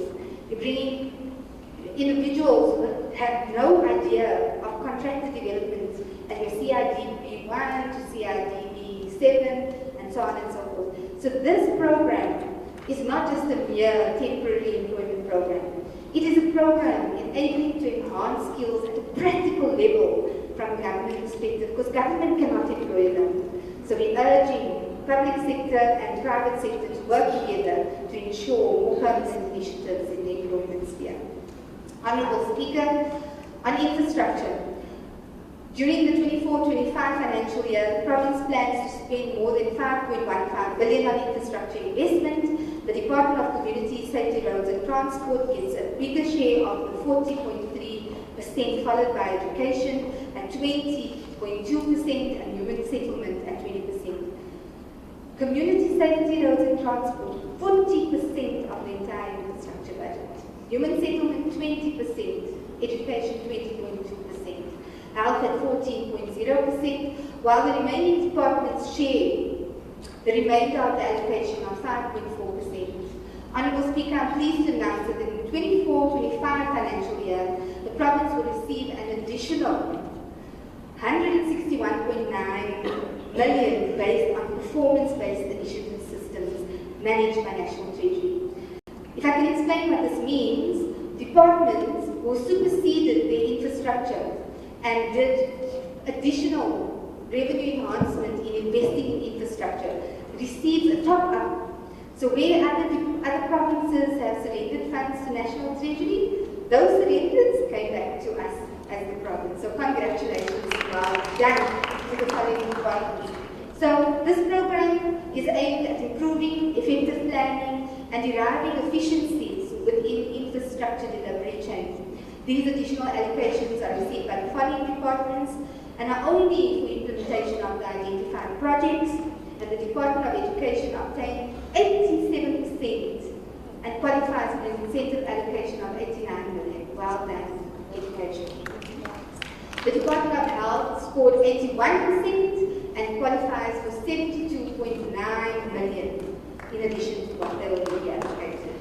Honourable Speaker, this year the National Treasury's PEAK program, it's an infrastructure program that helps municipalities enhance their capability and capacity in infrastructure, has been central to developing local government's procurement, infrastructure and knowledge management frameworks, and it's improving governance and service delivery in certain of those municipalities.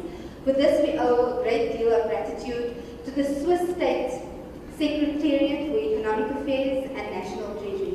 Kia legoa, thank you very much. To the Swiss warrior, Kia legoa means coarsely, thank you, Danke, thank you very much. On provincial revenue collection, Honourable Speaker, in the absence of discretionary additional allocations, the National Treasury revenue mobilization becomes more critical for the province. And us hunting for more funds becomes critical for the province, because our Premier on my right expects us to move at 150% and we are moving at 100%. So when it becomes a problem. So we're going to have to ask for more money so that we can make sure that we fast track all of these initiatives that we intend to do. So we are pleased to announce that the province has outdone themselves in the space of revenue collection. Our provincial revenue per capita, if compared to other provinces, remains much bigger than some of our competitive provinces in our province. So we will continue to work on improving systems within departments and Treasury, as well as National Treasury, to enhance our revenue collection strategy. And it is still on course. As we close the MTF program today, Honourable Speaker, the province estimates to collect 3.686 billion over the medium-term expenditure framework. We will collect 1.233 billion in 24-25, 1.218 billion in 25-26, and 1.234 billion in 26-27.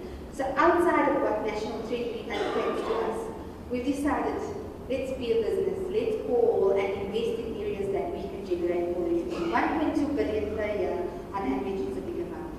We will therefore work closely with all the departments and make necessary adjustments in here to ensure that if the need arises, we will be able to know how to deal with those proposed allocations going forward. And these details of these allocations are set out for each vote in the estimates of provincial revenue and expenditure, as well as in the 24-25 appropriations bill. So lastly, Honourable Speaker, I'm going to outline the fiscal headwinds per department and per cluster. So in terms of this budget being a very difficult exercise, considering the fiscal headwinds, considering all the geopolitical challenges, the growing debt, the service costs, the chokes of our economy, the public finances, the challenges that we have with our state-owned entities, logistics, ESCOM, SAA, we are working towards stabilization of that debt. And we want to narrow this budget deficit. So the province appreciates a balanced approach towards consolidating our provincial budget and includes the expenditure restraint on non-core programs and the provision of support of critical services in our province. We've listened to the people of the province.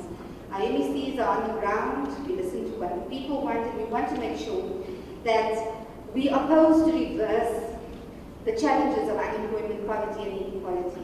We worked hard in the past few months to ensure that the budget presented today is a product of a consultative process. Madam Speaker, as guided by the budget process, I'm happy to confirm that the proposed 24 budget allocations are shaped by decisions emanating from sectoral meetings, from the Technical Committee on Finance. It is also ensured by the Budget Council, the Budget Forum, by Cabinet at the Presidency level. Both the Premier and I were there the last time and we watched how the trade-offs were happening. And of course, our provincial cabinet with premiers and MECs, and of course all MECs are financed to display some role in that as well. So, provincial medium-term expenditure hearings are also forming part of that, and the national benchmarking exercise. So largely it is fair, it's equitable, and we've got a process and a focus formula that we deal with our budgets. So in terms of our reporters that we've had, Madam Speaker, we want to deal with the medium-term expenditure framework as follows. So when we propose it at a sector level, Honourable Speaker, we looking at the social cluster first. So we've shaped ourselves into a social cluster, economic cluster, justice cluster, and then of course the governance cluster. Madam Speaker, over the medium-term expenditure framework ahead, the social cluster will spend more than 104.463 billion implementing various programs aimed at, amongst others, sustaining provision of quality healthcare services, education outcomes, and continue with the provision of social safety nets, as well as enhancing social cohesion within our province. So the social sector receives almost 77% of our total budget for this province. And in that 77%, Honourable Speaker, the determination to protect the key service delivery programs in the province in trying to balance out the need to grow the economy.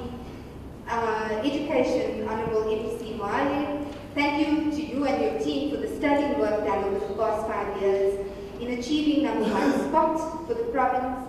In 2019, this province attained 88.4% matric pass rate, and through sheer hard work, dedication systems, we improved to 89.03%. Congratulations. We have, as I said, we retained our #1 position, and Honourable Premier also announced that in the next 3 months we will be handing out 6 completed schools. So, coupled with this, in the next 6 months, 6 schools will be launched in this province. I hope and I'm sure that we'll come to your district or town somewhere and we'll be able to open those schools. Honourable Speaker, once again, this is evidence that money is well spent in our province. The Education Department is allocated 17.897 billion in 2024-25 financial year, 18.578 billion in the 25-26 financial year, and 19.483 billion in 26-27 financial year. The total the department estimates to spend is 55.957 billion over the medium-term expenditure framework ahead, and this includes an amount of 5.305 billion which is an allocation on conditional grants.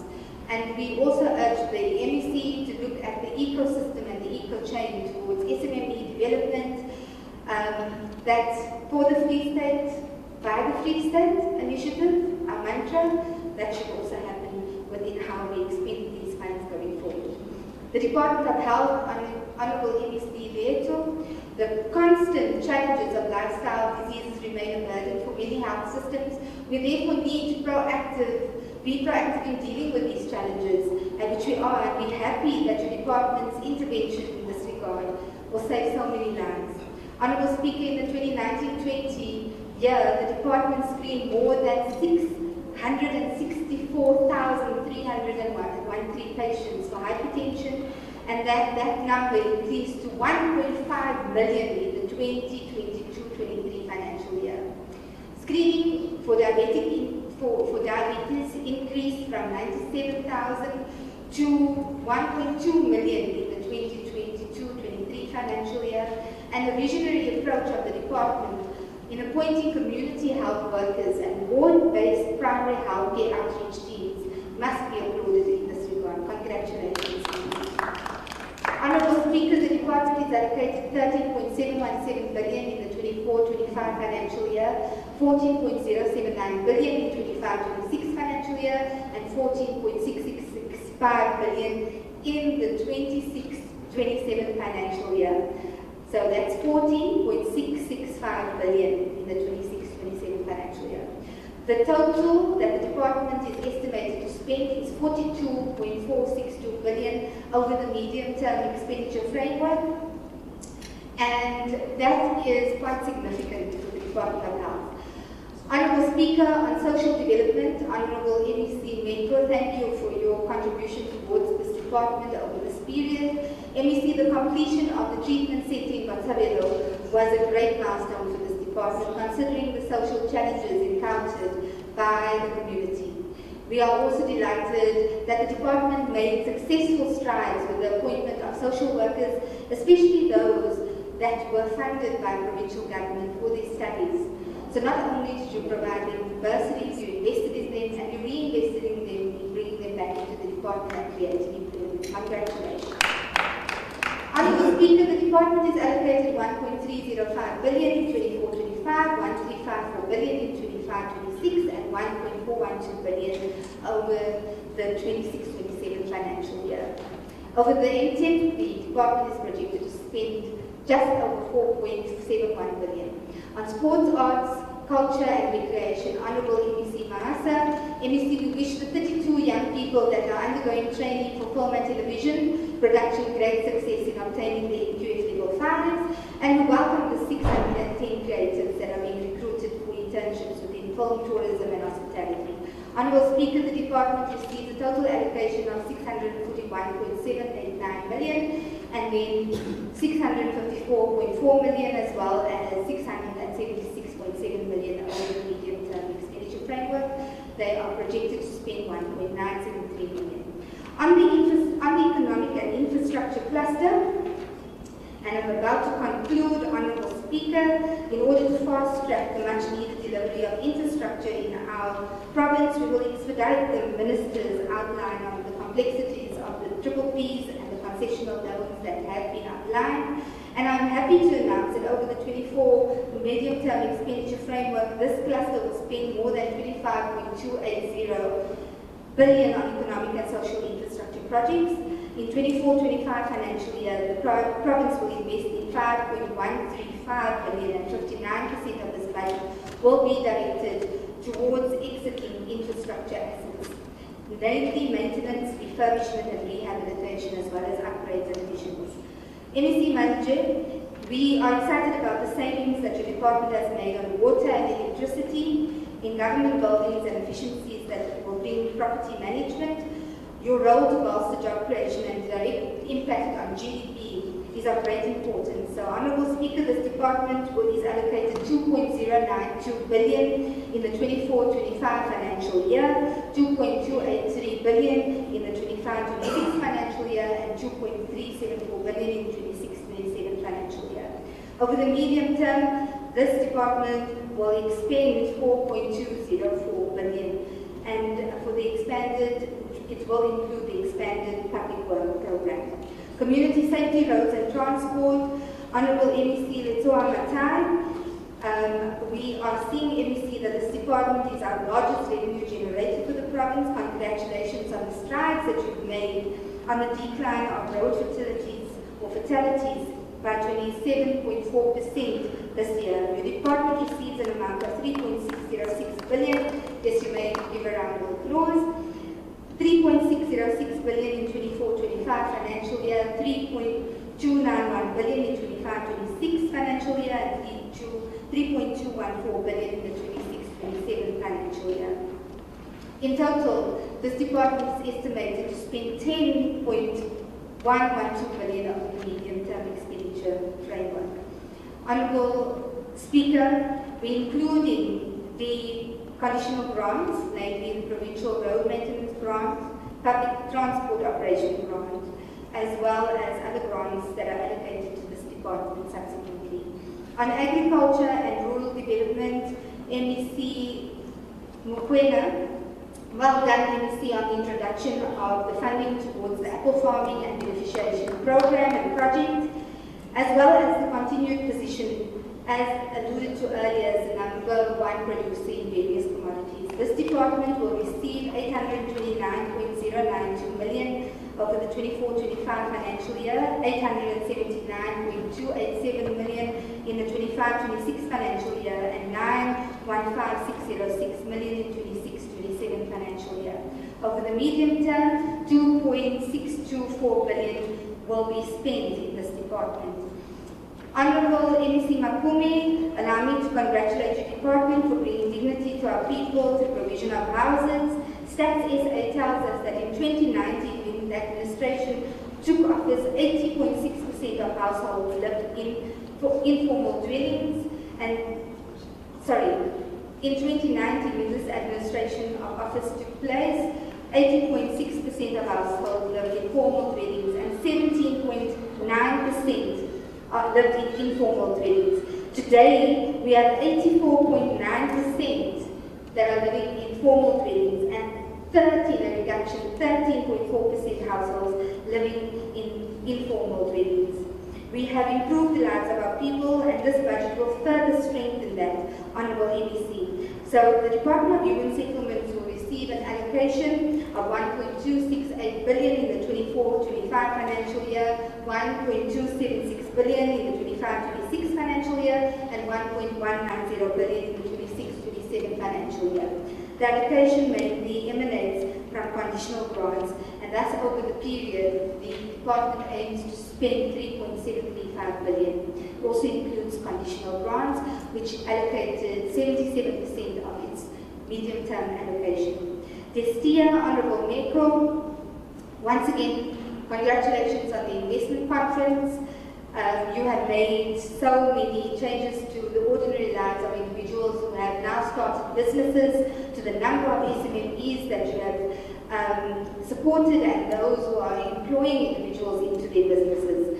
So as Destia, they will receive 2.058 billion over the 24-25 financial year, over the medium-term expenditure framework, and this allocation amounts to 666 million, whilst the allocations for 25-26 and 26-27 will total 684 million and 707 million respectively. The entities will also receive an increase, so as Special Economic Zone will have increased allocation to 40 million over the 24-25 financial year. Departments at the centre of government, which is the Office of the Premier, Provincial Treasury, COPTA, as well as the Provincial Legislature, will receive a 5.255 billion NTF allocation amount. Honourable Premier, this office has successfully played its role in coordinating the functioning of the administration. Honourable Premier, thank you for your kind and people-centred leadership, and we have appreciated you and the role that you've played in re-engineering this beautiful province. We are being we know that it is extremely complex and a mammoth role, and you you've done exceptionally well in such a short period of time. The Office of the Premier has kept us on our toes regarding the implementation of the 2019 to 2024 NTSF priorities, and this office will receive 632.629 million in 24-25, 643.525 million in the 25-26 financial year, and 656.364 million in the 26-27 financial year. Over the medium term, this office will receive 1.932 billion rand. On COPTA, Honourable Makume, this may be one of the most difficult roles in our cabinet, and perhaps one of the unappreciated roles. So thank you for your hands-on approach, MEC. You are allocated 416.985 million in the 24-25 financial year, 430.226 million in 25-26, and 445.363 million in 26-27, and over the medium term, 1.292 billion. Provincial Treasury, HOD, and to your team, one of the most professional and astute teams in the province. I call them Team Treasury. Thank you for steadying the course during some turbulent moments. We really appreciate the support that you have provided to all of us. Treasury will receive 367.937 million in 24-25, 380.462 million in 25-26, and 394.270 million in 26-27, and over the medium-term expenditure framework, 1.143 billion. Honourable Sefuba, one of the most robust ladies when it comes to budgets. It's not easy to have a discussion with her. So during this term, on behalf of our colleagues across this legislature, we applaud the work of our activist legislature. Your vigilant oversight role has kept us all accountable to all the chief whips and our chief whip, as well as the accountability from both departments and municipalities. Your proactiveness and responsiveness in your work is a tailwind to our democracy. So thank you so much. The Free State Legislature is allocated 284.911 million in 24-25, 295.149 million in 25-26, and 306.7 million in 26-27. In total, the legislature is estimated to spend 886.780 million over the medium-term expenditure framework. As I conclude, Honourable Speaker, no one is born hating another person because of the colour of their skin, or their background, or their religion. People must learn to hate. We teach to hate, right? And if they can learn to hate, they can be taught to love. For love comes more naturally to the human heart than its opposite. That comes from Nelson Mandela, Honourable Madam Speaker. Last night, as we were talking to some students, the Premier reminded us that we should all act out of love, do our work with love, treat each other with love, respect each other with love. So as I stand before this august house, on the 5th of March 2023 marks the anniversary of one of our former members of our provincial legislature yesterday, Honourable and the late State MEC, one of our former members who was an engineer, a leader for excellence. We are also reminded of all of our comrades, friends, loved ones, and family that we have lost under this term. Today we stand here proudly in commemoration of late SABC State MEC and our leader and comrade Jesse Duarte. So today I'd like to dedicate this final budget speech of this administration to both of them in their honour. May their souls receive peace, in eternal peace, and may their legacy continue to live on. Honourable Speaker, the tradition that the Provincial Treasury and the Department of Education started years back is still vital and a big part of our budget process, and it involves these grade 12-year learners. I'd like you to stand, young people, so that through you, Speaker, can I ask those young learners to stand. The competition was open to the districts, all districts in our province.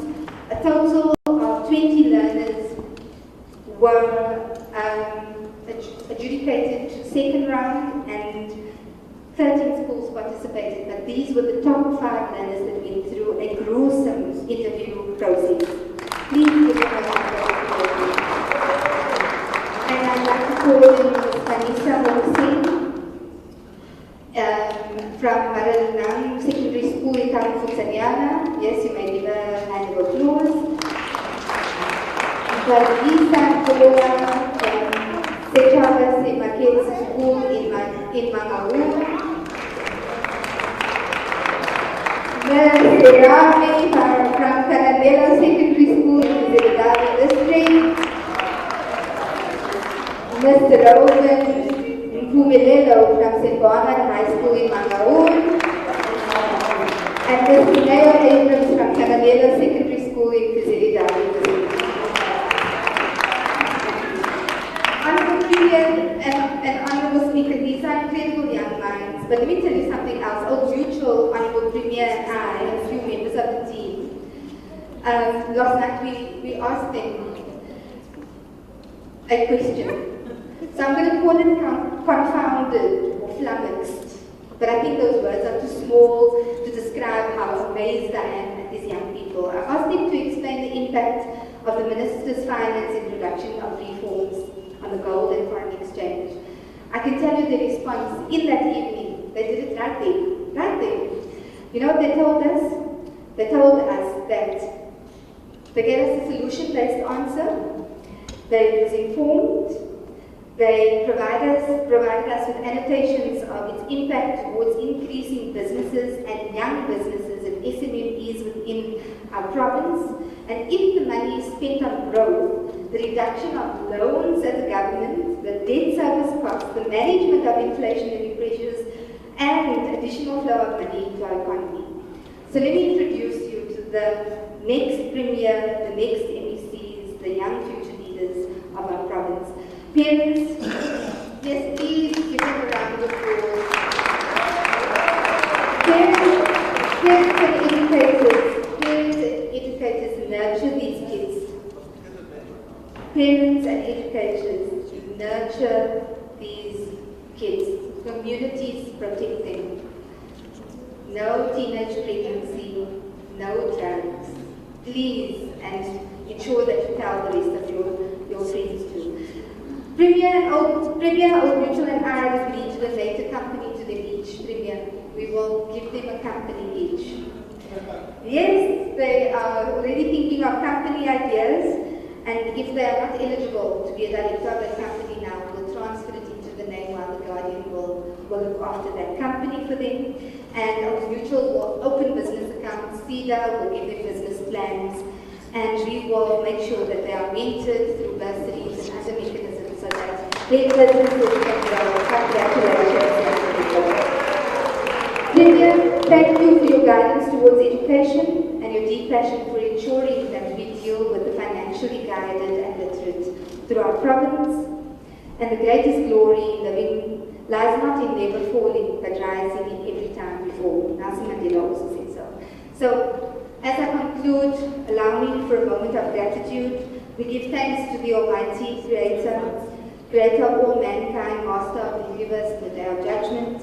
In 2019, when we were asked to take an oath, Honorable Premier, we placed our hands on our Bibles, in my case the Quran, and we took an oath to be faithful to the Republic of South Africa, this province, and that we will obey, respect and uphold the Constitution and all laws of the Republic, and we will serve this province with honor and dignity, and to perform our duties conscientiously to the best of our ability. I thank God subhanahu wa ta'ala for granting us the strength and guidance to serve this province as outlined in our oath.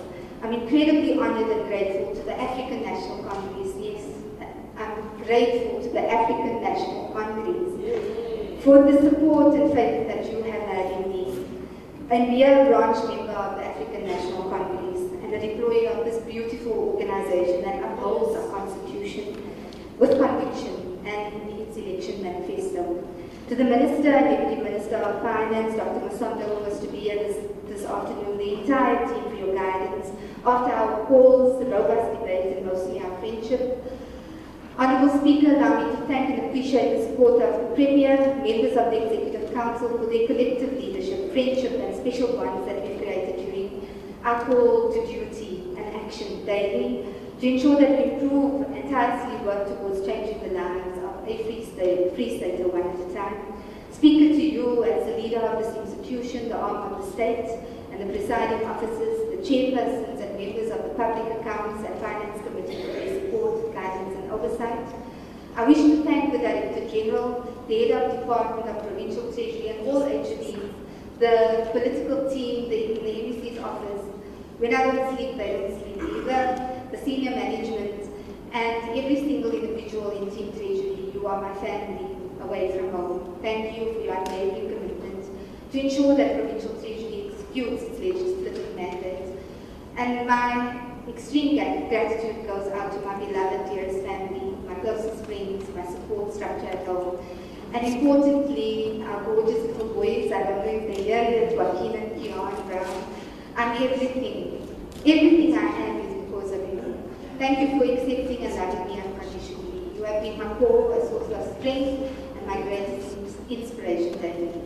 To you, the people of this province, oh, there they are. There's my boys in the big head. Honorable Speaker, I'd like to thank the people of the Free State Province. Ladies and gentlemen, without any further words, Kia leboa. Shukran. I thank you.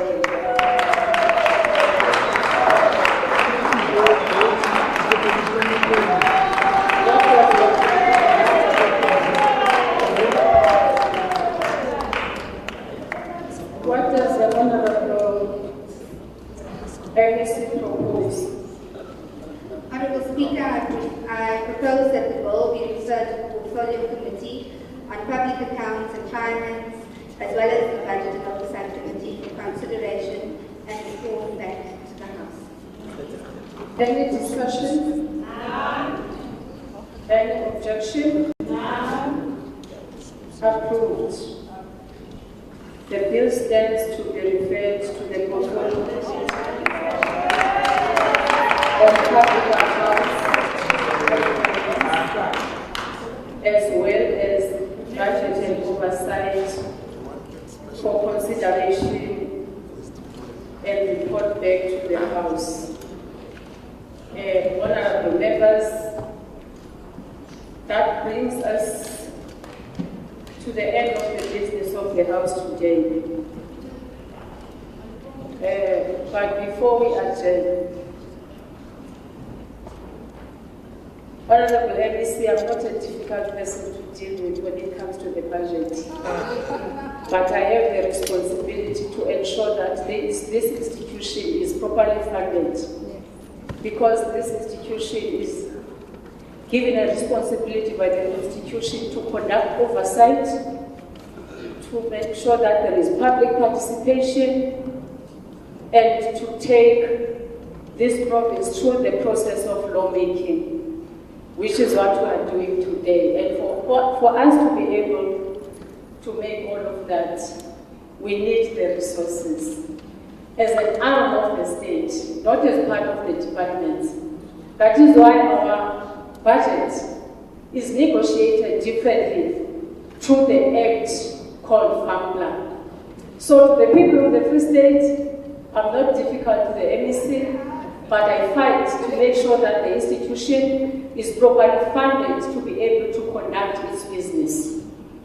Before the House adjourns, I wish to make the following announcement: that the honorable members and guests should remain standing at their allocated seats as the Sergeant at Arms, the Honorable Speaker, and the Secretary leave the House. The guests should remain to their allocated seats while honorable members leave the House. Lunch will be served for the guests that are here in the chamber at the Fairview Conference Center and lodging. The address is number 2 Fairview Street, Naval Hill, Bloemfontein. And for the guests that are in our overflow at the Marquis, they will be guided by the ushers for their lunch. And I'm also made aware, Honorable Premier, that there will be a media briefing where the Premier and the MEC for Finance will attend to that media briefing and respond to questions, for questions and answer sessions arising out of the reply to the debate of the State of the Province address and the provincial budget in the All Hansard boardroom. That is the boardroom where you usually attend for committees. Honorable members, the House shall now adjourn until further notice, and thank you very much. The House is adjourned.